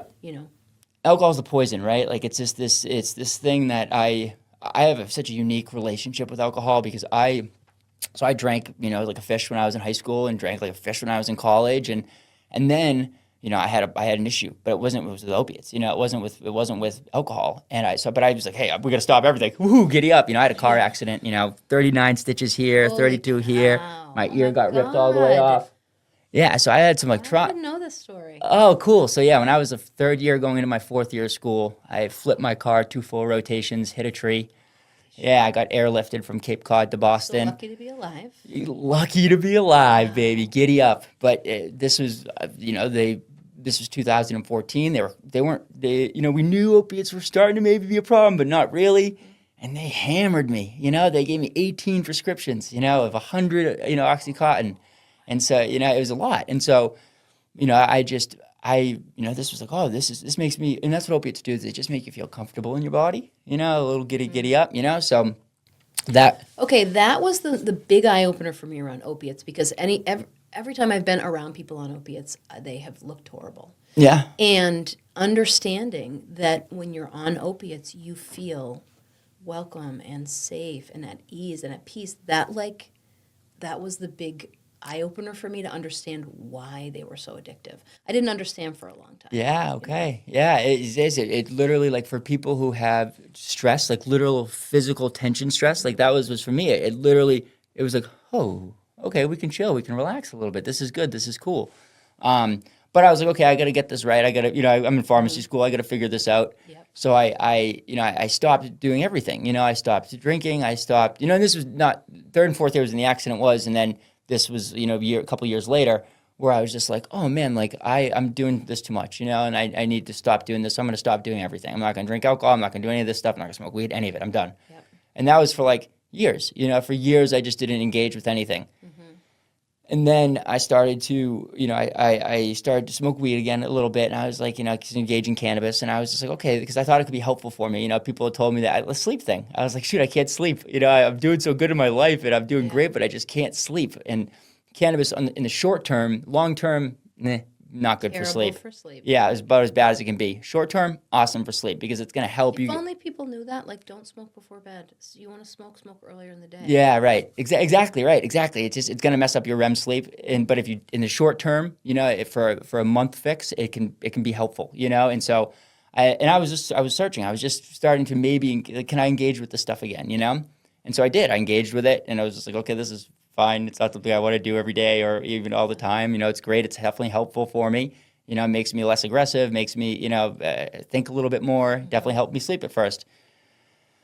Then, I was like, oh, I could, I could go drink alcohol. And so I would go to parties and I would, bring a 6-pack of cider with me and I would drink, one sip of alcohol. And I'd be like, I don't like this. I don't need it to be me. And it's because I had stopped, I had then realized that a lot of people, it's just habit. It's because it's thrown in your face and you don't know how to deal with any uncomfortable. It's just like drinking the water. It's just like drinking the water. You're a little bit uncomfortable because you're having a social situation with somebody and you want to engage with them or you're a little stressed with them. And so, we got to drink alcohol. It's a barrier. You hold it in front of you. And so it took me another 3 or 4 months to be like, oh, I don't even like this. Why am I doing this? Why am I even bringing the beers to the party? I hate this. Totally. And then that was very empowering for me being like, oh, I don't want anything to do with this anymore. And I just have since seen that it's not good. It's not a good thing for people. And it doesn't, it fucks up the next day for people. If you're an adult, it fucks up the next 4 days for you. There's not. It's a depressant, and its depressant impacts last for 7 days. So basically, if you drink once a week, you are going to be depressed. That's it. Right. Yeah. Once a week. You want to feel like that, For me, there are obviously no health benefits to it. I've obviously been on a health journey basically my whole entire life. The last time I ever drank, I really went hard when I was young. By the time I got to college, I was like, aren't you guys here to learn? Why is this partying? Not that I wasn't partying. I was a rugby player, so I have seen the basement of many a drink up. But was surprised that people weren't sort of moving on from what I thought was a childish attempt to cope with life. But I would still drink a glass of wine here and there. And I was out for my birthday with my kids. I had obviously stopped drinking while I was breastfeeding and pregnant and all of that stuff. But I had ordered a glass of wine to have as my birthday dinner. We were in Boston. And I drank about half the glass of wine. And we were all just chit-chatting, having an amazing dinner together. And I went to say something and I stumbled over a word. And I thought, do I want to look like a stumbling drunk in front of my kids? Not that I was drunk. I was barely feeling anything, but I was this is not who I want to be to them, and that was it for me. Yeah. That's what am I doing this for? What am I doing this for, right? What is this? It doesn't make me feel good. Mm-hmm. It doesn't make anyone else feel good.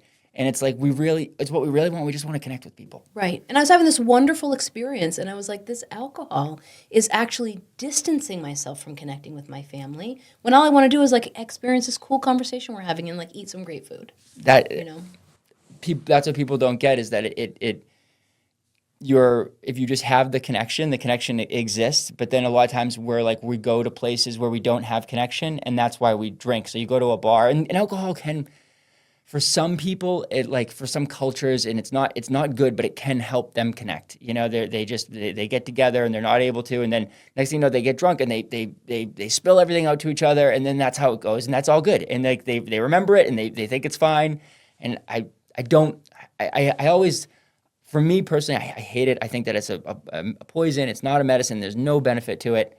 Right. But some people try to tell me that there's a benefit to it, and I try to understand that, and I try to understand that maybe there is some connection bit to that. But to your point, if it's to the people that you're really supposed to be connecting with, it takes away from it 100% because you're not present. As a non-drinker, when we're at an event and everybody starts to get drunk, that's when I go home. Yeah. I don't want to be around. I don't want to be around fake espousing of love and connection. You know what I mean? Right. I want to say I love and appreciate you right to your face so you can feel it and know that I'm being honest, not just I'm only saying it because I'm drunk. You know what I'm saying? Yes. That's not the kind of personally for me. Mm-hmm. It's different for everybody, but it's everywhere, and it's hard for people who do drink to be around. Not for everyone, obviously. For a lot of people who drink, it's hard to be around people who don't drink because it is a mirror. Yeah. On your behavior. It is a mirror. When we stopped drinking, my husband stopped drinking in 2004, we lost a lot of friendships.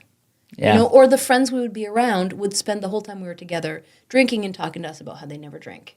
You know what I mean? It's like, Yeah. you don't have to prove anything to us. We're just making the choice not to drink. Yeah, we're just here to hang do what out. You want. Do I don't what- care. yeah. I mean, if you're going to get sloppy and like if it's going to feel dangerous, I'm going to leave. But that's my choice because I'm an adult. Yeah. You know.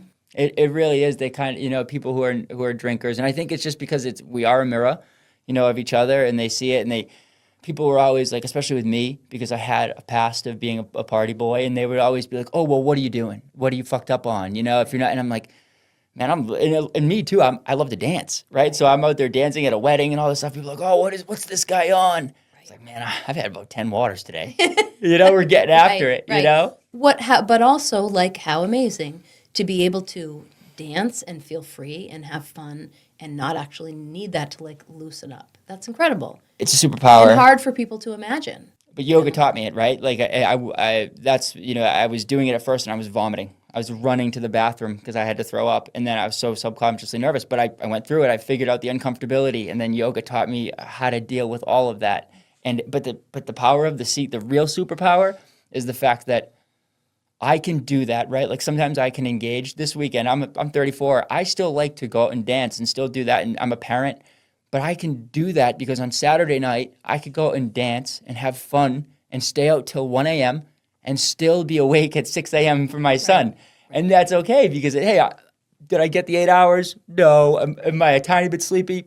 Maybe, but usually not even, you know? Right. I'm just happy to be able to get to dance and then also get to spend. If I had been drinking, You'd be wrecked. I'd be a wreck for the next and 7 like days. Mad at him. Like you know, mad you're at him. irritated and why it's so loud and it's messy and all that stuff just because you feel like garbage on the inside. Yeah, why are you being a kid? Why are you playing with your toys? Right. You know, yeah, it's you know, I'm super glad that we're getting to have this conversation because I think that it's going to be you know impactful for my listeners for sure, and you know I'm sure a lot of people in your community are going to hear it too, and like there's so much healing to be had, and people need that right now, and you know with the you know I just love coming back to what you said about the muck. You're not able to get out of the muck, and you know psychedelics can help you see that there's a bridge. Can help you see that there's a bridge that could just always exist there that we could walk over whenever we want. Right. It's really amazing. And it brings it back around to what you were originally talking about like not having body awareness, not having self-awareness, and that where these practices come in and are so impactful in people's lives is that it can help you realize that like so many of us are in the muck and don't even know it. We're just trying to survive. Yep. You know. And it's just trying to survive. It comes back to the breath. Like for me, that's how we talk to the brain is through the breath. And so like when I'm having my quarterly experiences, I'll get to remind myself. I'm like, oh yeah, dude, you can like hold your breath for like 5 minutes and you're not going to die. And you have this great ability to hold oxygen and to not be stressed. And then when I am stressed, maybe a month after that, I'll be in a situation, high business stress or something like kid stress, whatever. And I'll see myself and I'll realize in real time, why aren't you breathing? Right. You got to breathe, brother. Breathe.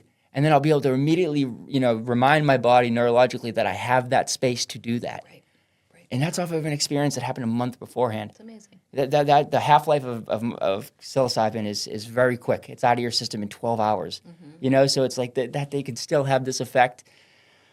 It just tells me we got to study this, please. Like, please, we need to study this. We need to take the handcuffs off, and at the same time, do it in a safe way. And there's some amazing research being done, like as we speak, finished research, ongoing research.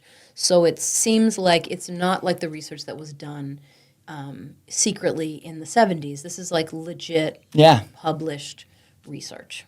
100%. It's not just doctors, creating a collective like the Riverbird and doing it underground and being like, wow, this is really incredible what we have here. But it's because listen, dirty stuff happens underground, and there is underground research going on, and there is corruption happening, and there is abuse happening. So the more that we can do this stuff out in the light and be honest about it, the more likely there is for there to be checks and balances. Which it doesn't matter what aspect of life there is.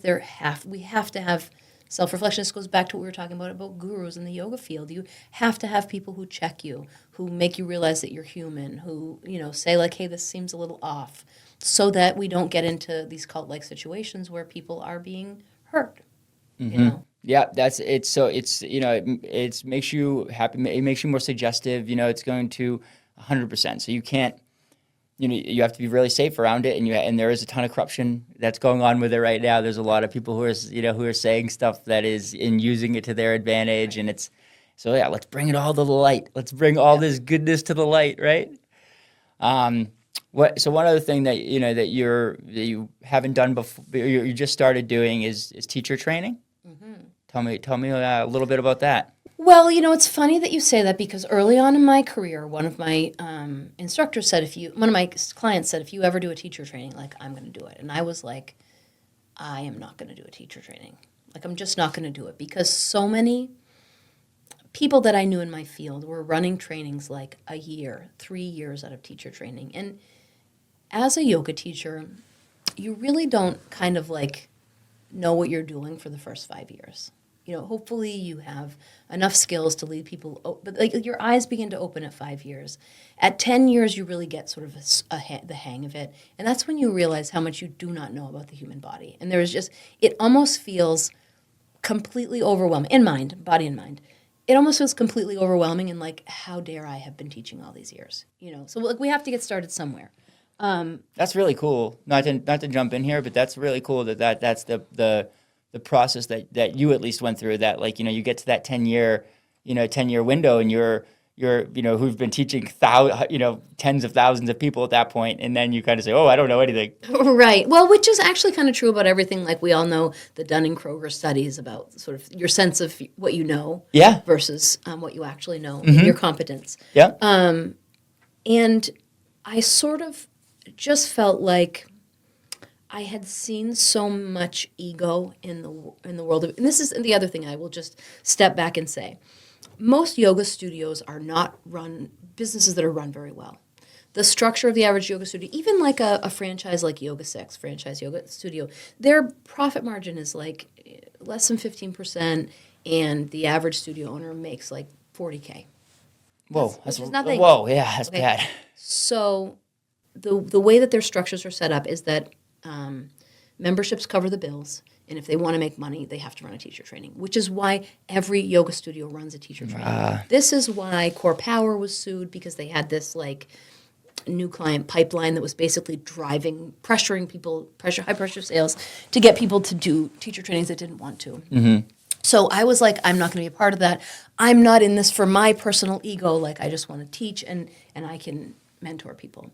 And the hard part for me over the years is that the more I knew, the more frustrated I was with my options for teacher trainings and fitness instructor trainings and stuff like that, because so many people are out there teaching what they were taught, repeating stuff that is biologically and scientifically false, enforcing rigid alignment cues that just don't really have any merit or basis.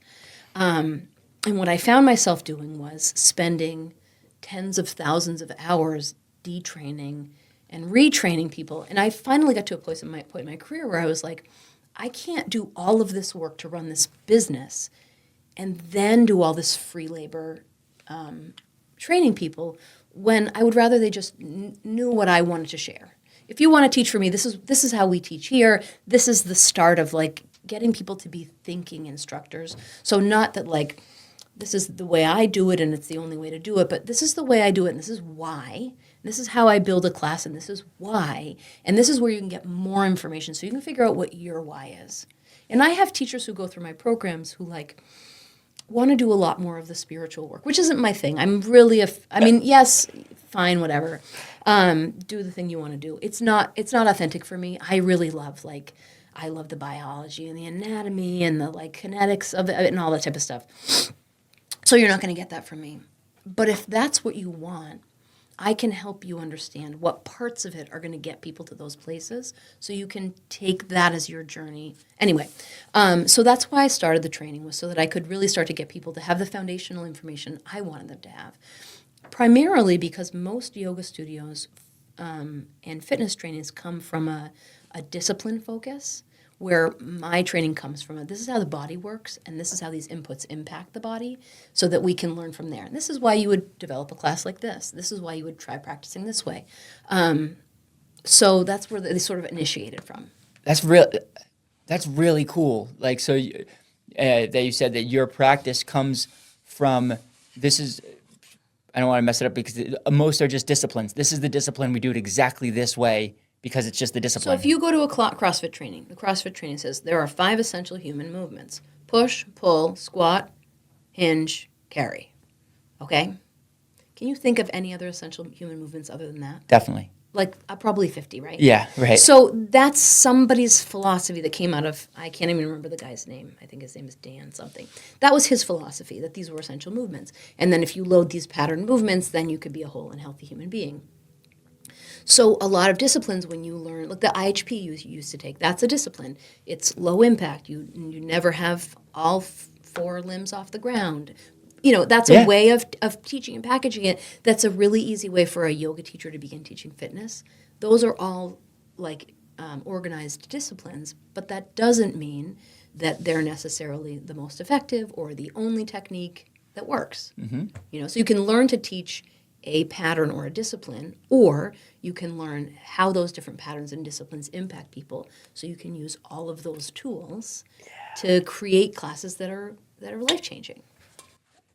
That's how I felt at your studio, because I felt like we were doing, I felt like I was a part of it, to be honest. Like I felt like, not like a part of it in that, like you were, I saw this beautiful evolution, over this like 3 or 4 year period where it's like this yoga keeps getting better and better and better and fine tuned. And like now we're doing different stuff that we were kind of doing in the weightlifting class, but now we're doing it in yoga class too, and the kin stretch. So it's like you're just bringing everything. Well, and I felt as a yoga teacher for a long time, I still second guess myself sometimes, but I felt like there were certain things I couldn't do in yoga because it wasn't yoga enough.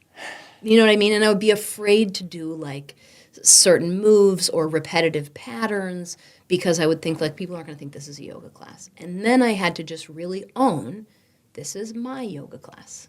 This is how I teach yoga. And if the way I teach yoga doesn't resonate with someone, there are other people at my studio that teach differently, that might teach more of like a vinyasa style flow or a more traditional hatha class, where I felt like I had some responsibility to give people what they expected as opposed to what I felt was going to be effective, Yeah, it's So that's been me growing up as a teacher. Yeah, it's really brilliant because like, until you really have that at your studio, you have 2 long-term practitioners who have been with you, forever, and Andy,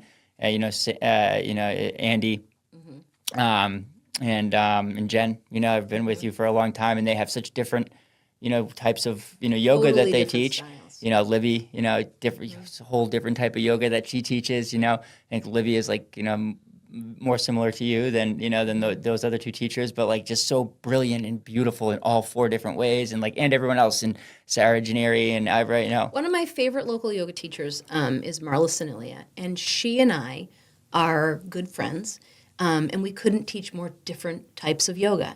And she brings in the spiritual and the moon and energy and grounding, and I love taking that class. And I could never teach it. You know what I mean? It doesn't come out of me like it comes out of her. Right. So it's important that we are able to, because people are drawn to different classes in those ways. It's important that as a teacher you do that self-reflection to figure out what is your drive.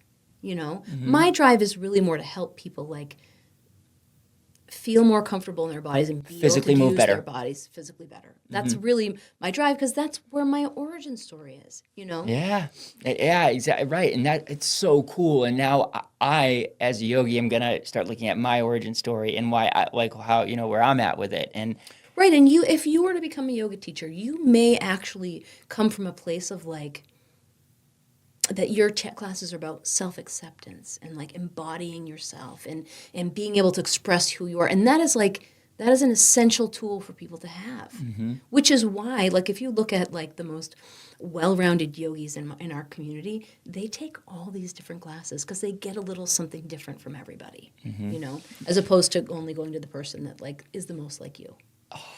this is great advice, guys, because that's the best thing about yoga is once you get comfortable with the yoga, you usually just like go to one yoga studio and you do your thing, and you have different teachers there. You start to usually you like one teacher better than the rest at first, but then once you start to get it and you're like, whoa, now I want all these little bits from all these these different teachers, because you take every yoga class, you take something different away from it.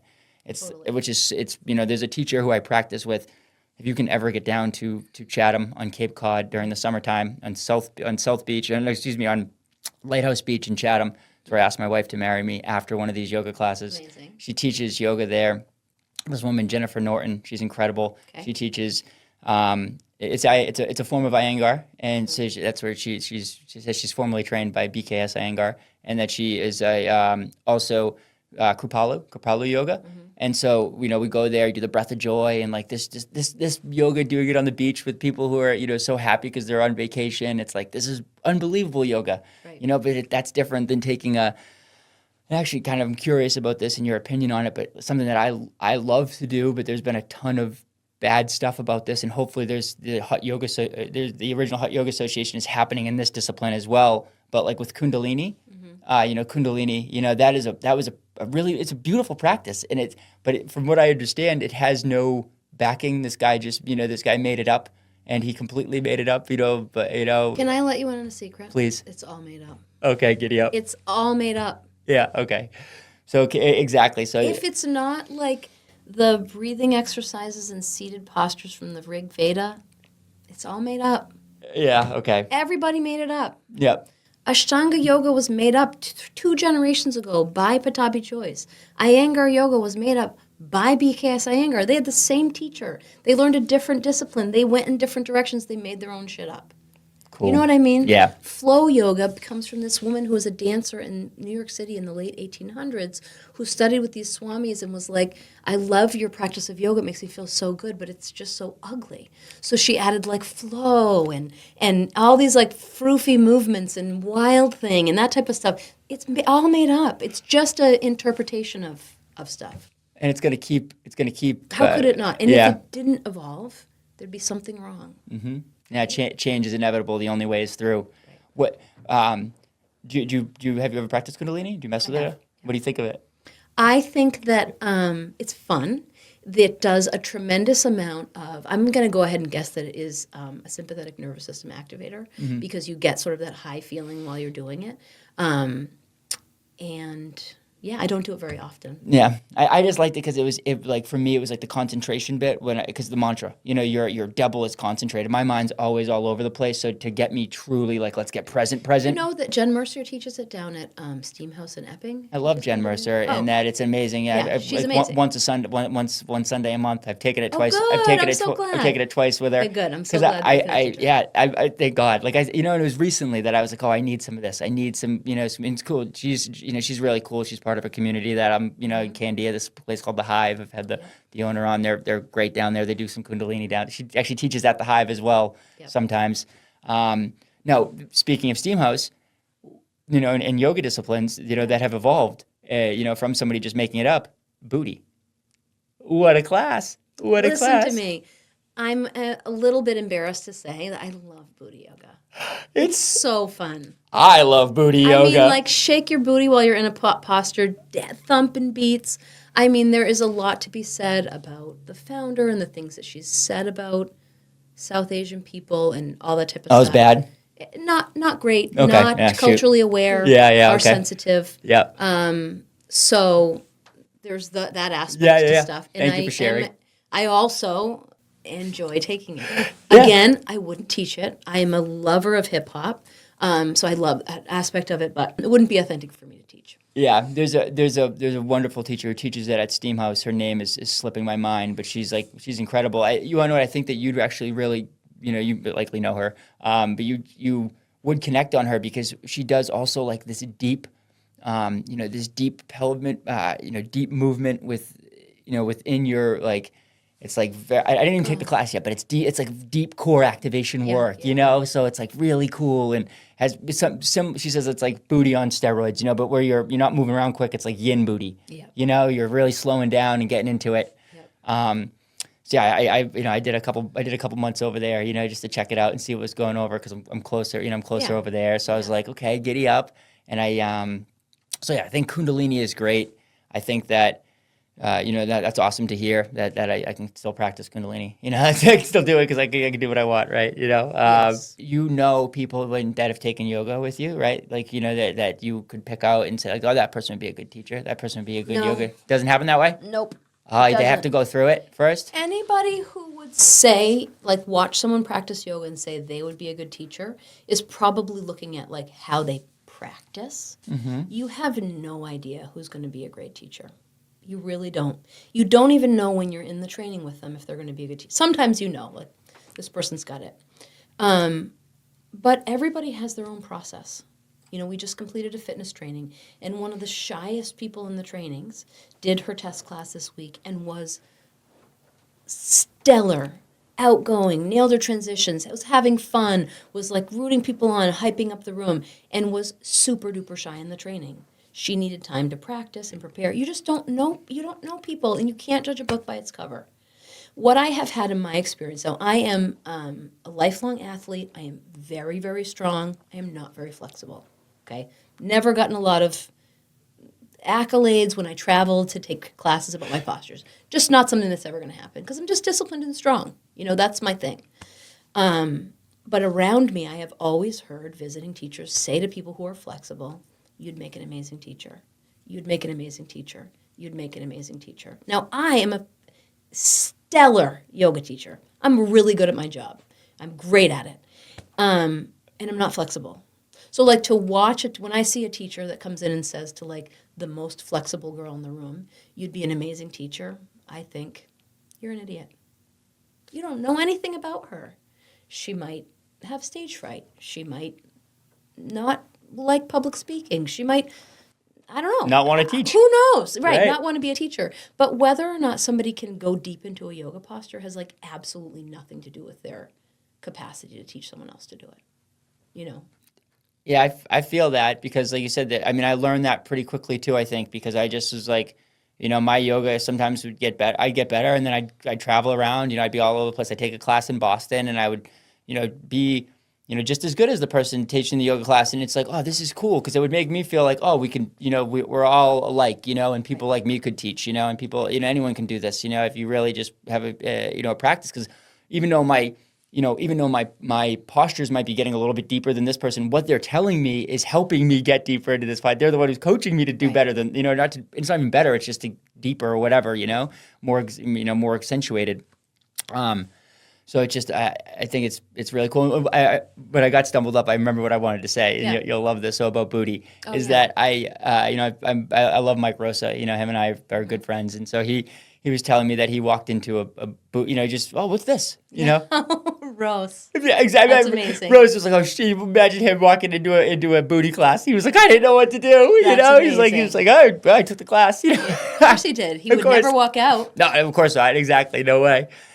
He's the absolute best. You know, he's Mike Rosa. You know, check out Mike Rosa's episode. You know, that's a giddy up, guys. You know, his is a great one. You know, some of the stuff that guy's gone through is just, you know, amazing. What a and life.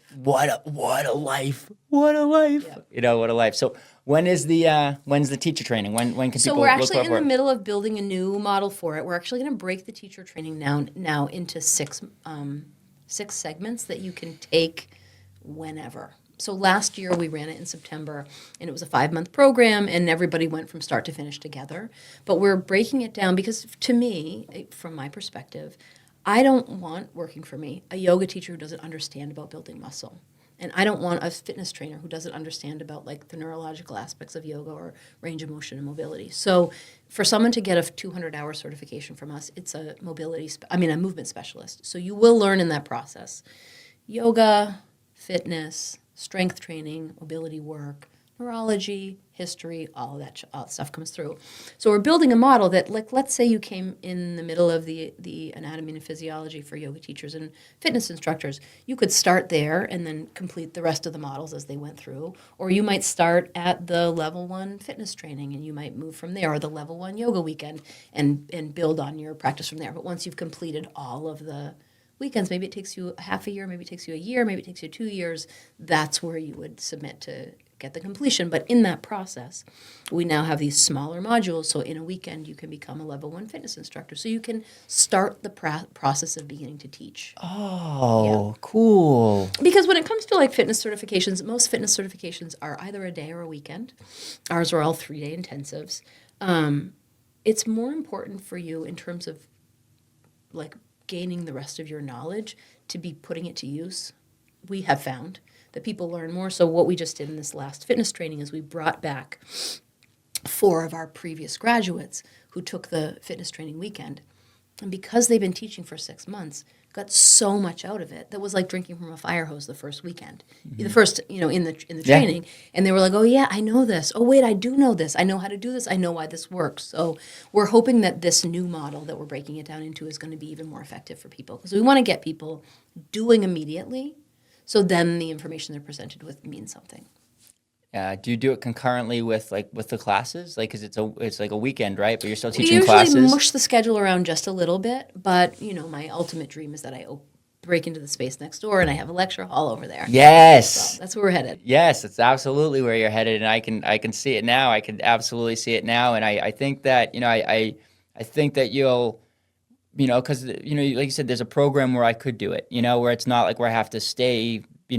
I could say, hey, I'm going to take this weekend and I got to go get away from my family so I can learn how to, because I'd love to become a teacher trainer. Not even to teach necessarily, but I think I would love to do that too. But really just because I want to learn more, I want to dive deeper into it. And I feel like the only way to do that is to commit that way, is to commit like through a teacher training, right? This is sort of like probably going to be like the second half of my career is being an educator, because it's something that I really love doing. But that's part of my goal, is to make some of these workshops be accessible for the public as well, because there are a lot of people like you that want to like deepen their practice and deepen their understanding, where learning the mechanics of how to teach a fitness class probably doesn't matter to you, but there's probably a 4-hour lecture that I do on understanding how your body works that you could get a ton from. So my goal is to begin to shape them so that they're not all public facing, but some of them are for our client base as well.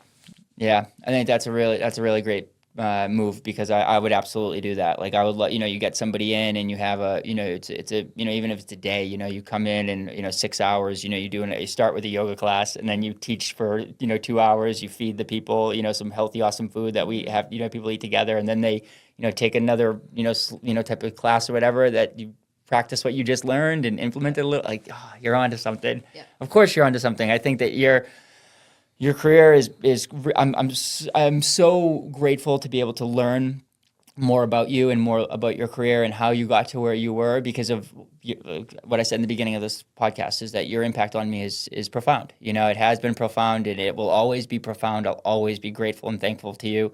And if you ever need anything in life that that I can provide you, you just you pick up the phone and that's there 100%. And I'm so excited to see what the next phase of Blaze will be and who's going to be able to get over there for some yoga. I know, Steve Dunker came in the beginning. I know we'll get Mike McKean over there for some giddy up too. Yeah. But, I just am so appreciative of you and so appreciative of Jalen and your family and every one of the teachers that I've, interacted with at your space. So grateful for this conversation today. I hope that we can do it again. Your openness has been incredible. So just thank you so much for coming on today. Steven, I love you, and I would come anytime. I'd do anything for you too. Oh man, I love you. Thanks for having me. And I love you a lot. I love you a lot. So thank you so much. And guys, hear that? 2 people loving each other. We this can happen. Please go check out a yoga class. At least go for a walk. Do this for each other. Do this for yourselves. It's the best thing that you can do.